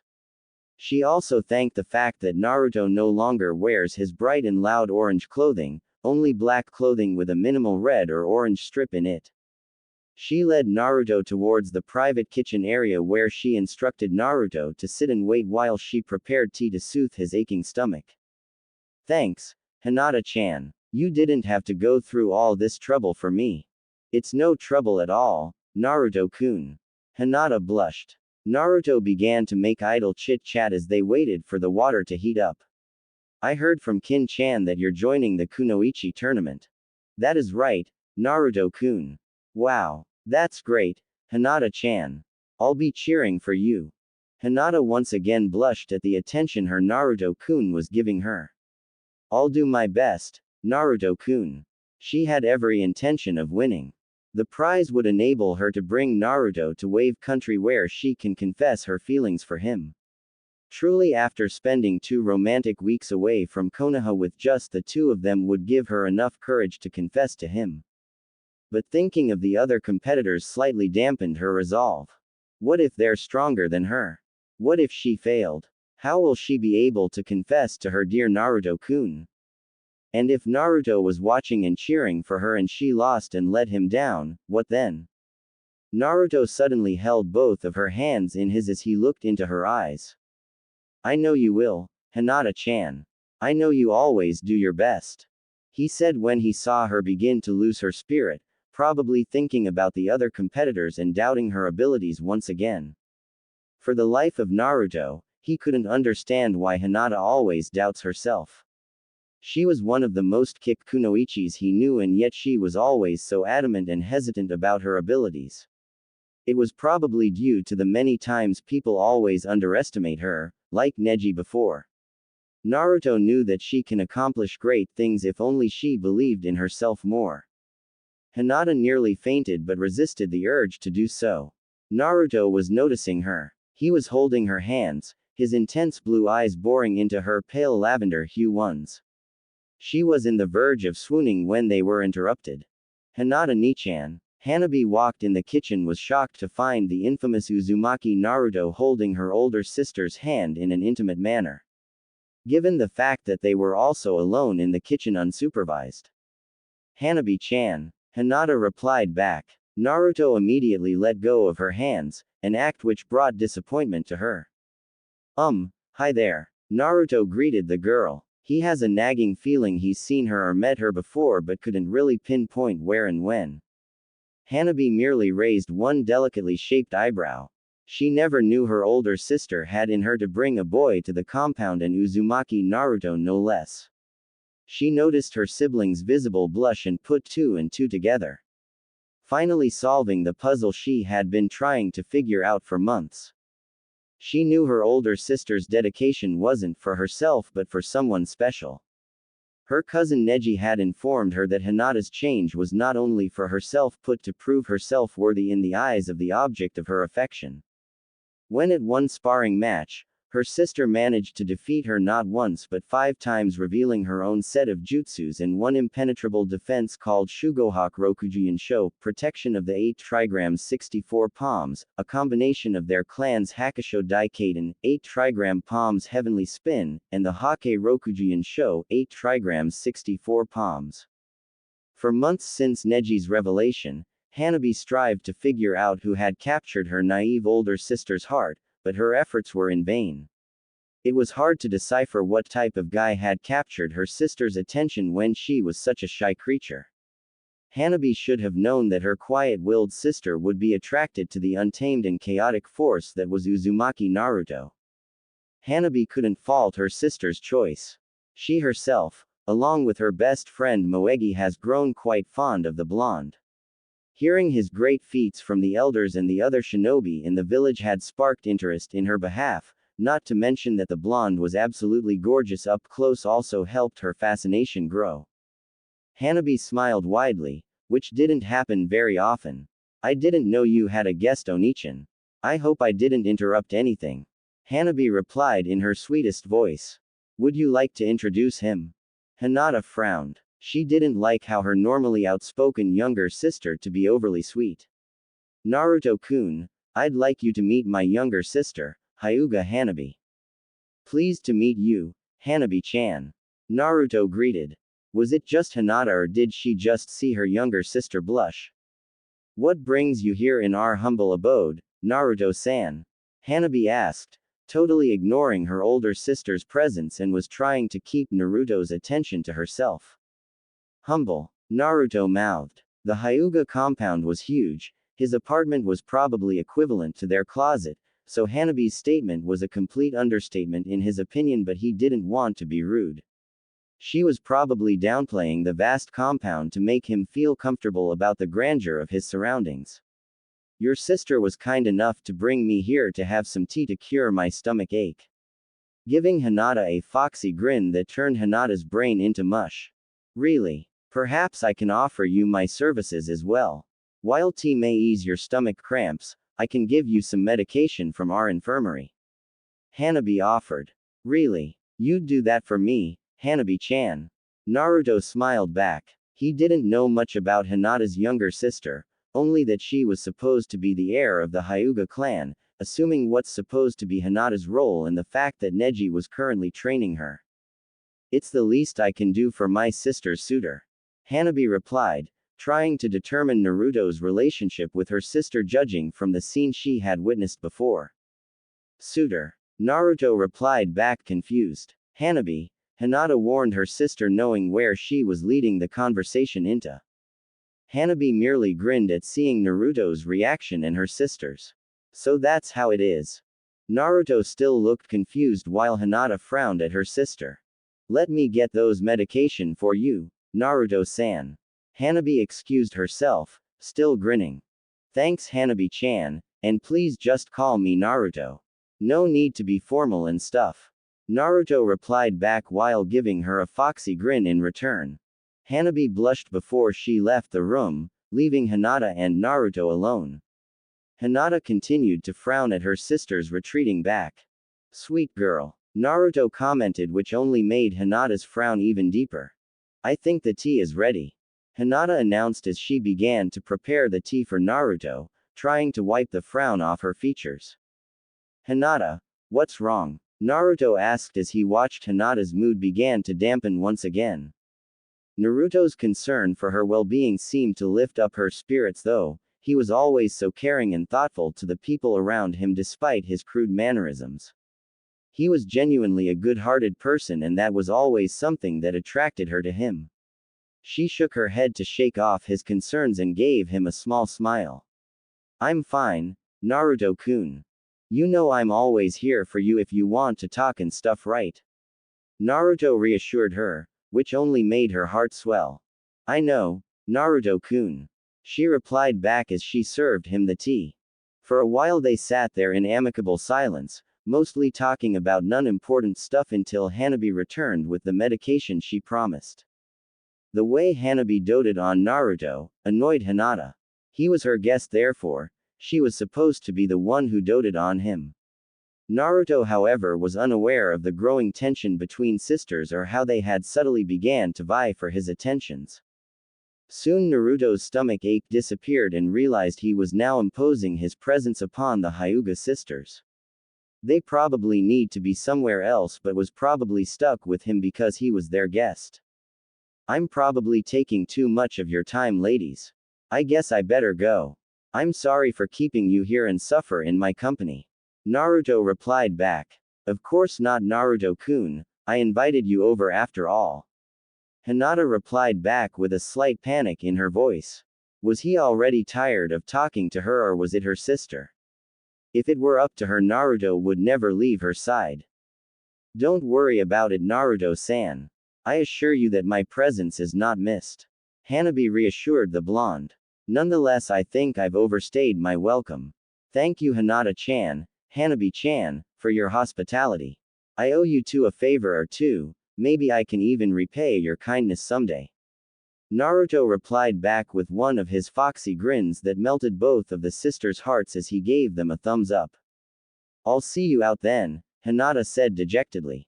I'll accompany you too, Hanabi replied back. The three then snuck Naruto out of the Hyuga compound. As the two girls waved goodbye to the blonde dynamite, they couldn't help but speak with each other without taking their eyes off from Naruto's retreating back. Just what are you up to, sister? Hinata asked as she continued to wave goodbye. Hanabi ceased her waving and looked sternly at her older sister. Nothing, dear sister, whatever gave you that idea? She replied sweetly, enjoying her sister's unease. Now that Naruto left, there was no longer any point of her spending time with her older sister. It was time now to seek her cousin Neji for some training. It just wouldn't do if she lost against any of the other competitors of the tournament. As Hanabi left Hinata's side, Hinata's frown deepened. Her sister was up to something, she could feel it. At the Konoha Imperial Leaf Hotel. Damn it, Yurino-ju. Haruna cried out in frustration. Mind your language, Haruna-sama. Yurino-jo reprimanded his young charge. It was now approaching lunch, and there was still no word from the blonde shinobi. Yurino-jo sighed in relief when he heard a knock upon their door. Hopefully that would be Naruto. Upon hearing the knock, Haruna's mood seemed to lift up and immediately rushed to her room to inspect her clothing, hoping that the dress she wore was not crinkled or her hair messed up. Yurino-jo opened the door, only to be disappointed. Before him was a young man, probably one of Yuki Haim's footmen. Greetings. The young man greeted him nervously. Greetings to you too. The young man took a deep breath. I was sent here by Yuki Haim to ask if Uzumaki Naruto has made any contact with you. Yurino-jo frowned. It seems that Naruto forgot about the tour. I'm afraid Uzumaki-san has not contacted us as well. It was then that Haruna approached the open door. Naruto? She asked, hopefully only to be disappointed at finding out who was by their front door. Somewhere in Konoha, Naruto walked leisurely around the streets, taking in the scenery before him. I got a funny feeling that I'm supposed to be doing something, but what? It was only when he looked up at the Hokage Tower and looking at the Hokage monument did he remember his promise to the two princesses. Oh damn it, I'm late. With that he rushed towards the Konoha Imperial Hotel, hoping that the princesses were not too upset with him. It was fast approaching lunchtime after all. No, I know, the update took longer than expected, but if you've read my profile you would know why. I did try my hardest to find time to write, and I hope all you readers enjoy this latest update. There are still a lot of plot holes needed to be fixed in this current story, especially about the actual tournament, so please bear with me on this. But I would like to thank everyone that had left me a review and supported this story so far. Thank you very much. It's because of your continuous support that I find the motivation to write. I really appreciated all your support. Please read my updates announcement in my profile, for it has my explanation about delays in updates. But for now, I hope you enjoy my latest update. I'd like to also thank Soul of the Silver Phoenix for taking the time to pre-read and discuss this story with me. He's been a real great help and an absolute angel. Now on to the chapter. Italics means thoughts. Bold means Kyuubi talking. Bold italics means emphasized phrase. XXXXXXX. Naruto made a mad dash towards the Imperial Leaf Hotel, albeit a bit clumsily as he zigzagged on Konoha's busy street to avoid colliding with the people. He ran around pretty much like a headless chicken, since panic was overriding his senses, making him momentarily forget where the Imperial Leaf Hotel was located. You really need to calm yourself down, Kit. Kyuubi advised. With all Naruto's panicking, his mind was screaming with worry, enough to disturb the sleeping fox. But I'm late. Naruto spoke out loud, momentarily forgetting to speak in his mind. Yes, you are. But with your mind in a jumbled mix, you're going to get even more delayed if you don't get your thoughts in order. Kyuubi replied back, and as though it was proving its point, Naruto realized he had just turned in a dead-end street. Damn it. Naruto cursed, as well as many more expletives that are better off unsaid in this story. My Kit, what colorful and descriptive language you've picked up. I bet the princesses would love to hear you sprout such words. Kyuubi replied back. You're not helping, you know. Naruto replied back gruffly as he stared at the wall in front of him, taking the moment to try and calm down. Taking deep breaths, he closed his eyes and tried to clear his mind from the panic attack he was feeling. When he was sure that his breathing was now even and at an acceptable level, he turned around and walked out of the dead-end street. Now where exactly did I end up? Naruto wondered to himself, until he caught glimpse of the Yamanaka's flower shop. Well, since I'm already late, I might as well grab something to make up for it. I'm sure they wouldn't mind if I got something for them. Naruto reasoned to himself. Kyuubi couldn't help but feel proud of the boy's reasoning. It's a very good idea to placate the females. Naruto made his way towards the Yamanaka's flower shop, where he was greeted by a rather bored-looking Yamanaka Ino behind the counter. Welcome to Yamanaka's. Ino greeted rather blandly, not even looking up from the magazine she was currently flicking through. I can see why business is booming. Naruto couldn't help but sarcastically remark. Ino irritatedly looked up from her magazine to tell off the smart-mouthed sarcastic remark and was not all that surprised to be greeted by Uzumaki Naruto. Figures. Ino replied back as though the problem was solved. Naruto, the ramen stand is in the next corner of the street. She helpfully pointed out. Perhaps he had entered her shop by mistake from ramen-induced hunger pains or cravings. Huh, yeah, I knew that. Naruto replied back, having no idea why Ino would even say such a thing. He looked at her like she was the epitome of the word, dumb blonde. The amount of flowers were a dead giveaway. Ino couldn't help but feel a slight twitch of irritation from the way Naruto looked at her. He was looking at her like she was stupid as he stood there in front of her with arms crossed against his broad and muscular chest. So why are you here? She asked the blonde, wondering why on earth Naruto would be there of all places. Naruto once again gave her that look, the look that says she's not as smart as she looked kind of look. I'm here to get some flowers, duh. Ino shook in repressed rage. How dare this blonde look down on her and make her look stupid? She slammed both hands on the counter and glared at him. So why aren't you looking around then, instead of you irritating me? Well, Naruto's sweat dropped and he scratched the side of his nose, feeling a bit sheepish. I don't know much about flowers and stuff, so I was hoping you'd help me.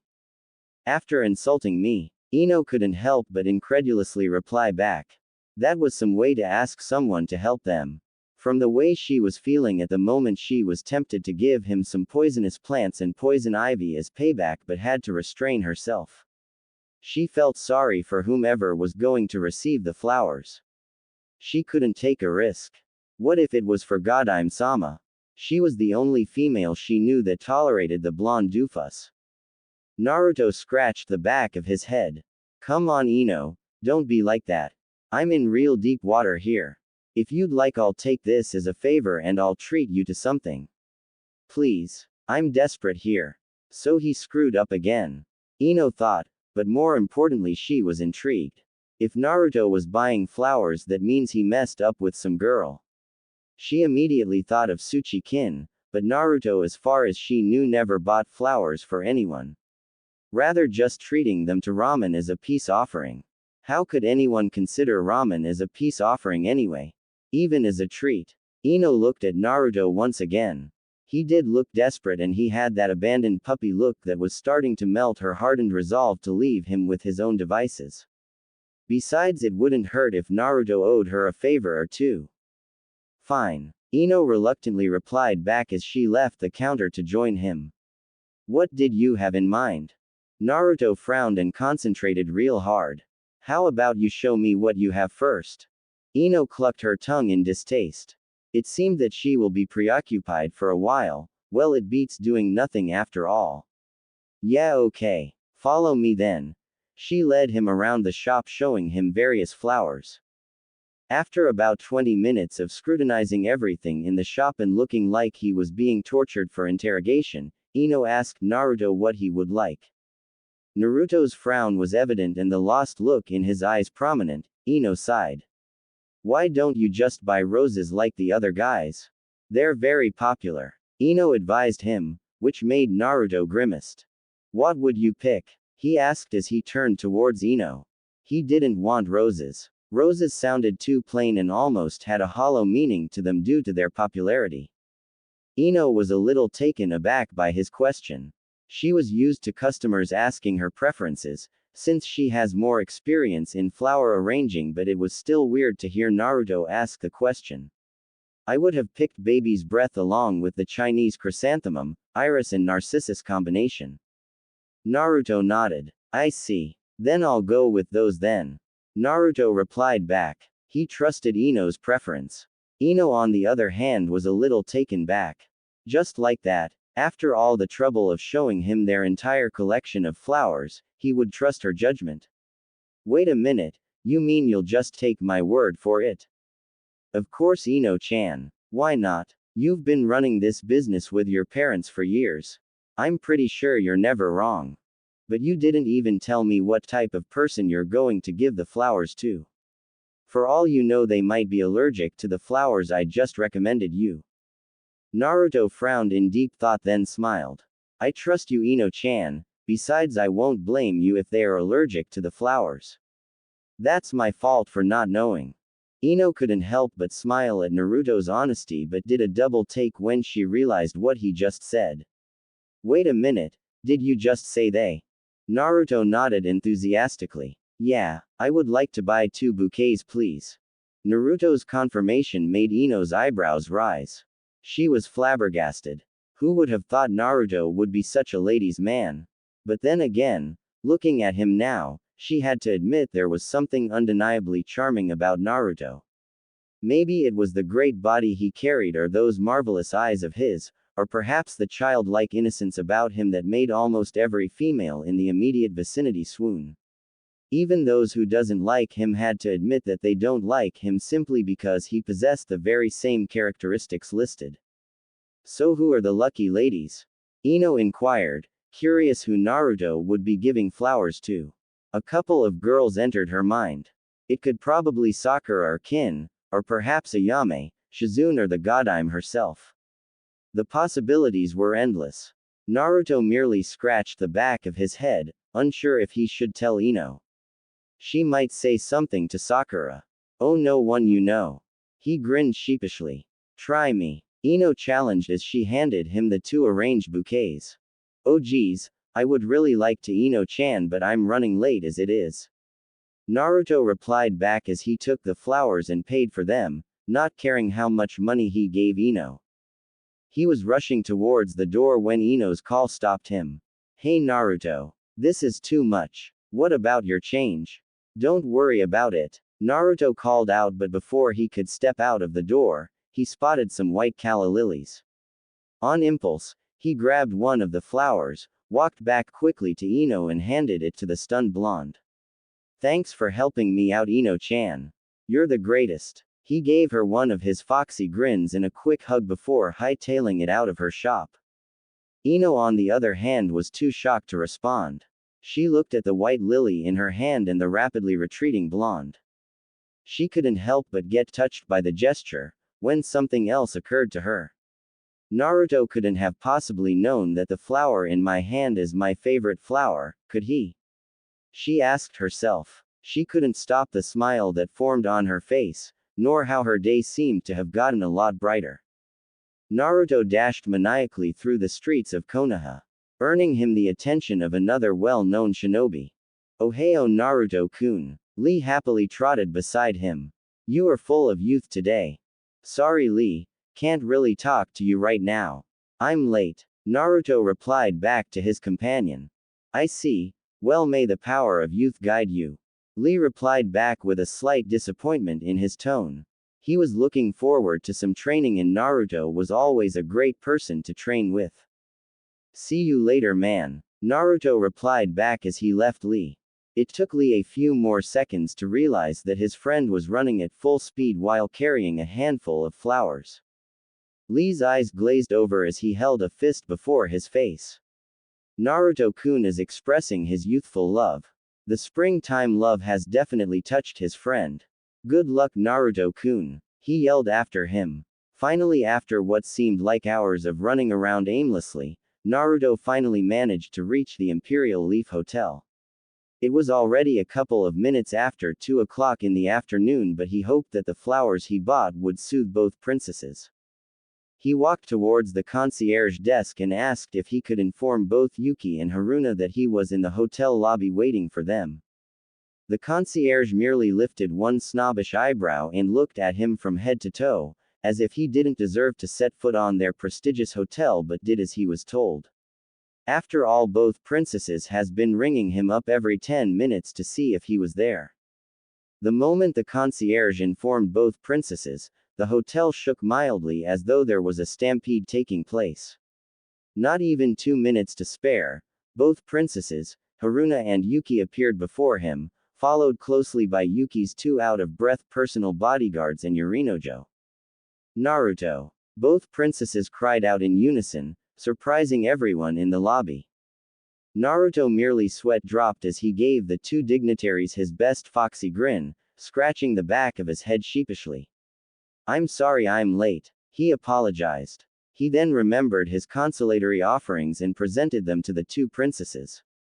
Haruna, Yuki and everyone who was in the immediate area who could see them stared dumbstruck at the beautifully wrapped stems in Naruto's hands. Damn it, Naruto swore. All the running around he did, wilted the flowers' petals, leaving their stems, a few petals and leaves in the supposed to be bouquet. Quote, question mark, quote. Yorinojo wanted nothing more but to laugh out loud at Naruto's poor attempt, but was amazed when his young charge accepted his poor offering.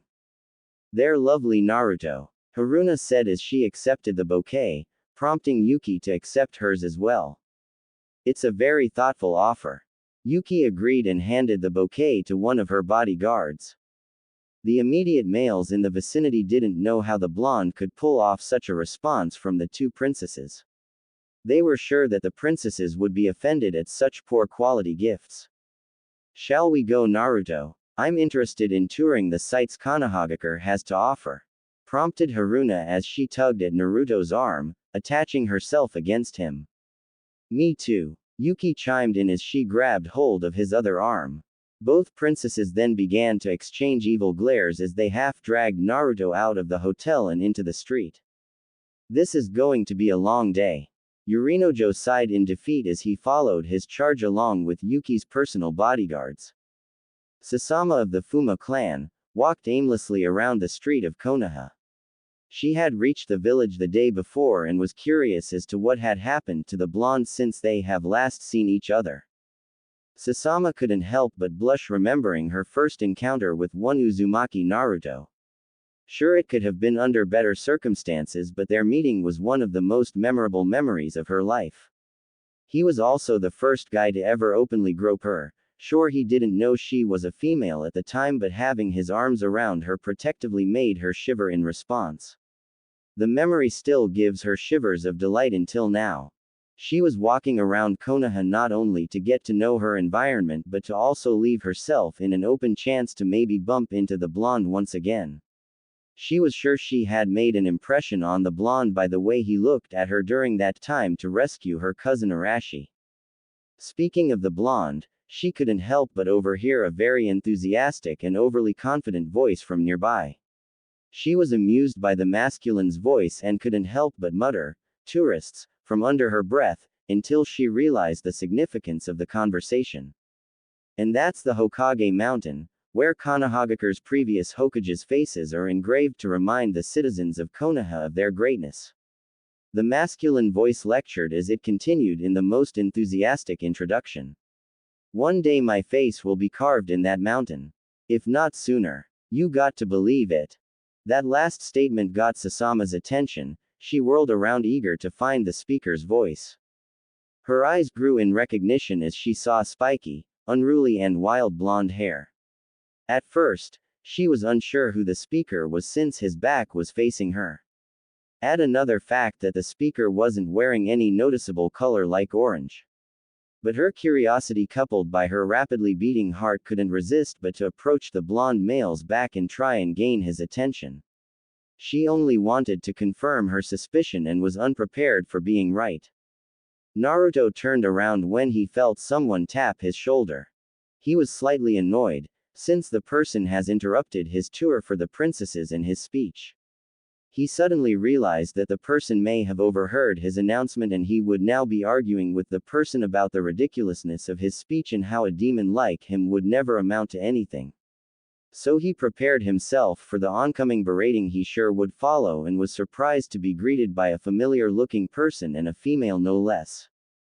Naruto's eyes grew wide when he saw a cute orange-haired female greeted him and was left speechless. She looked shocked as well by the way she looked at him. Naruto. Uzumaki Naruto. He could hear the disbelief in her voice, as though she couldn't believe it was him standing before her. He gave her one of his foxy grins as he scratched the back of his head that caused many females to become endeared to him. "Yeah, that's me." The two princesses narrowed their eyes against the newcomer who dared to interrupt their quality time with Naruto. Yuki had managed to talk to her bodyguards to return to the Imperial Leaf Hotel, assuring them that they can have a day off as she was with Naruto, a notable shinobi of Konoha, and no harm will befall on her as long as she was in his company. Haruna on the other hand only needed to exchange a few words with Yorinojo to leave her alone so that she can spend some time alone with Naruto, which Yorinojo obliged. Since their keepers have left them alone, it was just a matter of who gets most of the blonde's attention. They had not let go of the Naruto's arms until he passionately began to introduce the Hokage Mountain. They should have known that the moment they let go of him, some trollop would try and gain their Naruto's attention, and they were right. The orange-haired female gave Naruto a bright and brilliant smile and looked like she would have glomped him if they weren't out in public. That is until Naruto opened his mouth once again. "I'm sorry, but do I know you?" Naruto asked in puzzlement. Sasama's spirits seemed to have decreased as she heard him ask the question. He doesn't remember her. "It's me, Naruto, Sasama from the Fuma clan."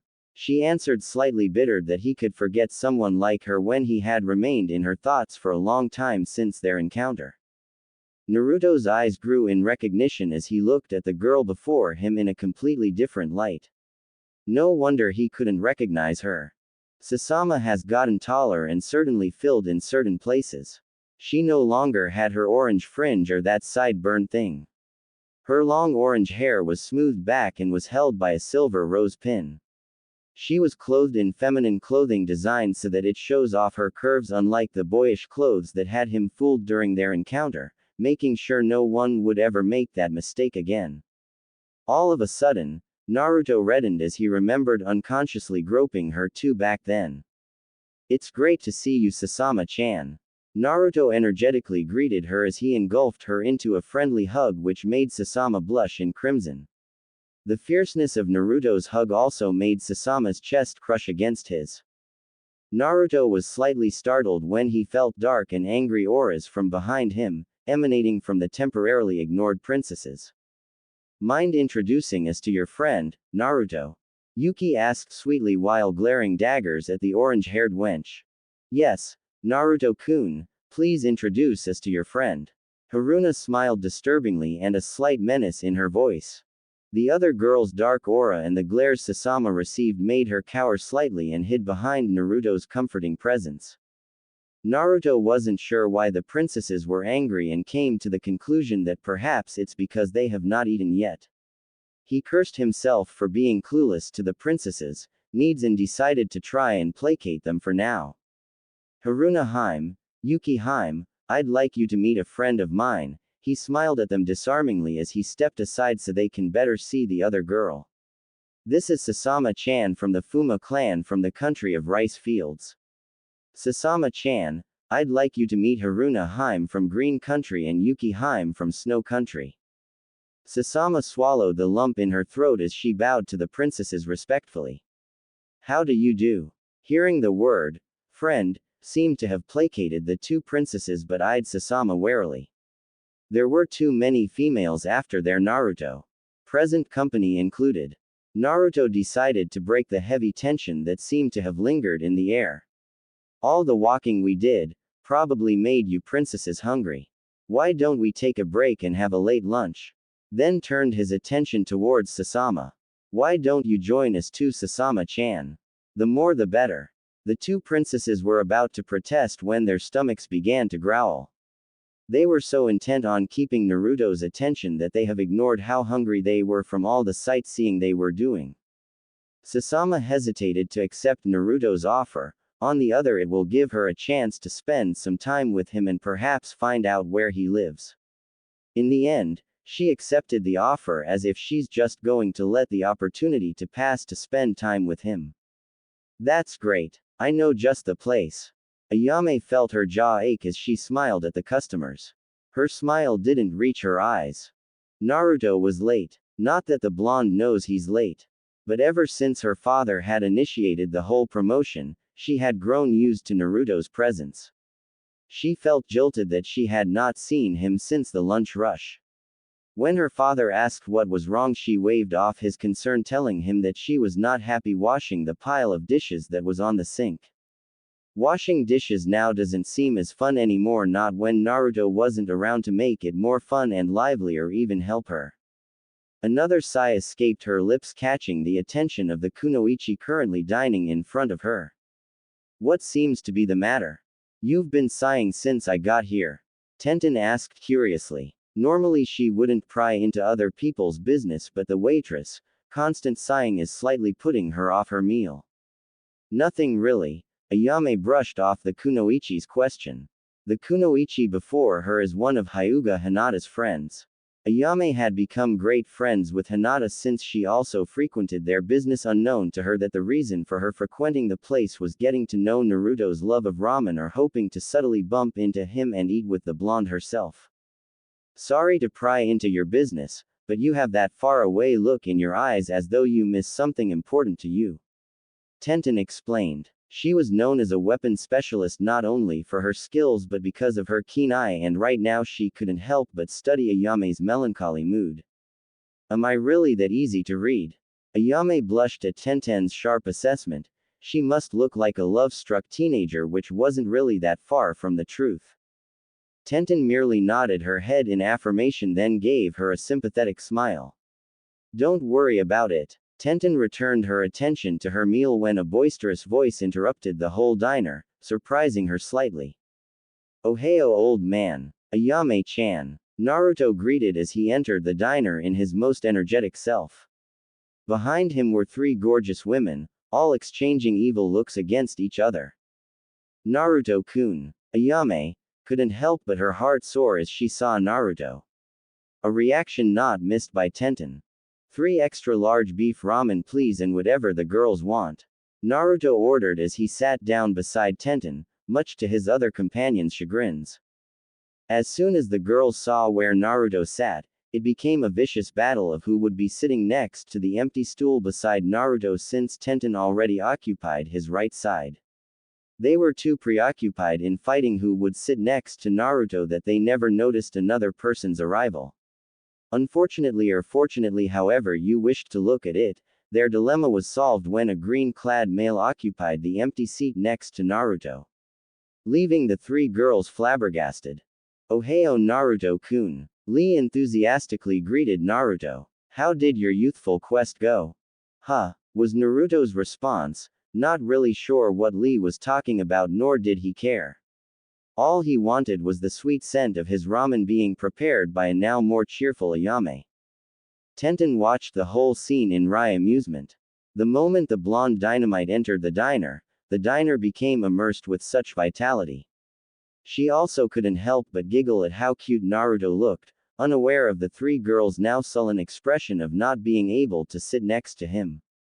Oh. That's such a cool and hip response, as expected from one of my rivals. Lee exclaimed. Whatever fuzzy eyebrows, Naruto replied back as he turned his attention to the girl beside him. What's up, Tenten? He'd rather have a normal conversation with Tenten than his green-clad friend for now, and what the hell was taking his ramen so damn long? Tenten giggled. Nothing much, Naruto, just grabbing something to eat after training so hard this morning. At the word training, Naruto's ears perked up in interest. You're in the Kunoichi tournament too, right? Tenten nodded. As soon as Naruto's 3 companions overheard Naruto talking to the other Kunoichi and expressed his interest, they began to listen to their conversation. It wouldn't hurt to be aware of another potential rival. Naruto whistled in amazement. Wow, virtually every girl I know is involved in the tournament. Then Naruto remembered his manners. Oh, that reminds me. He quickly turned around and began to introduce his other companions. Tenten, Lee, I'd like you to meet a few friends of mine. Naruto introduced brightly as he gestured at the 3 women that accompanied him. At the words, friends, Tenten and Lee could have sworn the temperature in the diner dropped considerably. I'd like you to meet Princess Yuki from Snow Country, Princess Haruna from Green Country, and Sasama of the Fuma clan from Rice Country. Sasama is also in the tournament. Ladies, I'd like you to meet Tenten and Rock Lee. Naruto smiled brightly. Lee gave the girls his best ever twinkling and shiny smile that always seemed to be too bright and too white, while Tenten gave the girls an awkward smile since they were all looking at her as if sizing her up for a fight. Which was weird since she had only met them. It's nice to meet you all. Tenten greeted Naruto's companions, trying to diffuse the very tense atmosphere she felt. If Naruto was more perceptive, he would have noticed that his companions' eyes narrowed at Tenten and at each other, but sadly Naruto was still as clueless as ever, and so he missed the silent exchanges of jealousy and animosity between the girls. I know. Why don't we all sit at the booths? That way we can all get to know each other. Lee enthusiastically suggested, which Naruto happily agreed to. Great idea, fuzzy eyebrows. Naruto grinned as he gave Lee a thumbs up, which Lee enthusiastically replied with his own thumbs up plus gleaming row of shiny white teeth. Tenten couldn't help but sweat drop as she silently cursed the males with their cluelessness. The girls in front of her had no desire to get to know one another other than rip each other to shreds by the looks they gave each other. The moment they sat at one of the much bigger booths to accommodate them, Ayame and one of her father's assistants headed over them to serve them. Ayame accompanied Nishi to Naruto's table while Nishi carried the tray of Naruto's ramen order. Nishi didn't understand why Ayame was going through the trouble of accompanying him when she was supposed to be greeting customers, but decided to let it pass. He was more curious to see what Ayame was up to anyway. Here's your order, Naruto-kun, Ayame enthusiastically informed Naruto as Nishi placed his ramen order before the blonde male, being extra careful not spill anything on him since he had a feeling that Ayame wouldn't be very happy with him if he did so. Thanks, Ayame-chan. Naruto enthusiastically thanked Ayame, giving her one of his huge grins in the process, which made the females he was with stare in starstruck awe. Witnessing the effect of his smile to the opposite, Lee's eyes began to brim in admiration and fire as once again he was inspired by Naruto's radiant youth. The burning passion of youth is strong within you, Naruto-kun. Lee announced enthusiastically. I also must strive to brighten and burn with passion as well. Lee then stood up with his fist pumping in the air, full of determination. What that? Naruto asked in between mouthfuls of ramen. Oh. What a cool response. As expected from the student of Guy Sensei's rival. Lee seemed unaware that his enthusiasm and strange gestures were beginning to draw questioning stares from some of the other people in the diner. I will strive to be on the same level as you, Naruto-kun. And with that last parting speech, Lee ran out of the diner, determined to train and beat Naruto's power of youth. Naruto, though, was too engrossed in his food to pay much attention to the green-clad shinobi and merely gave a thumbs up as a response to his rants. With the exception of Tenten, already immune to Lee's and Guy's outbursts, and Naruto, who really paid more attention to his food above all else, everyone watched the departing green-clad shinobi with questioning stares. So, Naruto, how is your ramen? Ayame asked the blonde male, earning glares from his other companions while Tenten just watched in amusement. It's great as always, Ayame-chan. Naruto smiled brightly at the young woman. Hey, why don't you have a seat and hang out with us for a while? Naruto said invitingly, oblivious to his other companion's sudden shift in mood. Tenten, however, wasn't as lucky. She could feel her skin begin to prickle as the room temperature began to drop due to the frigid auras the girls across from her were exuding. Ayame, whose whole attention was solely on Naruto, was just as oblivious to her surroundings as the object of her affections and sat on Naruto's right side in the spot Lee previously occupied, making it so Naruto was sitting in between her and Tenten. Don't mind if I do, Naruto-kun. Ayame gladly replied back. Excuse us, but aren't you supposed to be working? Haruna questioned, trying to keep the annoyance from her voice. Yes, we don't want you to get in trouble or anything, Yuki seconded, finding herself agreeing with the other dignitary for once. Nishi, who was still standing by and waiting for the rest of the table's orders, decided to answer for his employer. There's nothing to worry about. Ayame-san is the co-owner of this stand and daughter of Ichiraku Tsuki. She can't get in trouble. Besides, she deserves a break from greeting the customers for a while. This response earned Nishi a beaming smile from Ayame and cold angry glares from the other three females, namely Haruna, Yuki and Sasama. Nishi tried to suppress the shiver running down his spine and silently retreated from the table, making an excuse of coming back when they were ready to order. Tenten, who was by now getting really uncomfortable with the whole situation, decided that maybe starting a conversation could lighten up the mood. Too bad that the other girls at the table seemed to be more interested in either ogling the male seated near her or glaring at each other to make any decent conversation. Tenten sighed in dismay, catching Naruto's attention. What's wrong, Ten-chan? Are you feeling sick or something? Naruto asked in a concerned tone. Then without warning he placed his hand upon Tenten's forehead to check her temperature. Tenten could feel her cheeks begin to flush at Naruto's sudden gesture. I'm fine, Naruto. Tenten replied back in a slightly husky voice, probably due to Naruto's proximity. Tenten wasn't really used to such intimate contact since her teammates were not very touchy-feely people. Sure, Neji would ask about her health and so would Lee, but they would never actually have the guts to check her temperature in such a way. To have someone to show their concern for her as boldly like this wasn't something Tenten was used to, but she was touched by it nonetheless. She was so surprised that she completely overlooked the women around them, all of whom had cheeks flushed with jealously wishing that Naruto would also dote them with the same kind of concern. Naruto's simple gesture caused her to see him in a new light. For someone so brash and outspoken, he could really be so sweet and endearing. Now she understood why almost all the girls she knew fell for him. Ten-chan, you're burning up. Do you want me to walk you to Ba-chan or look for Shizune-chan to check up on you? Naruto asked concernedly. We can even try and look for Sakura-chan. I'm sure she'll know what's wrong. No, really, Naruto, I'm fine.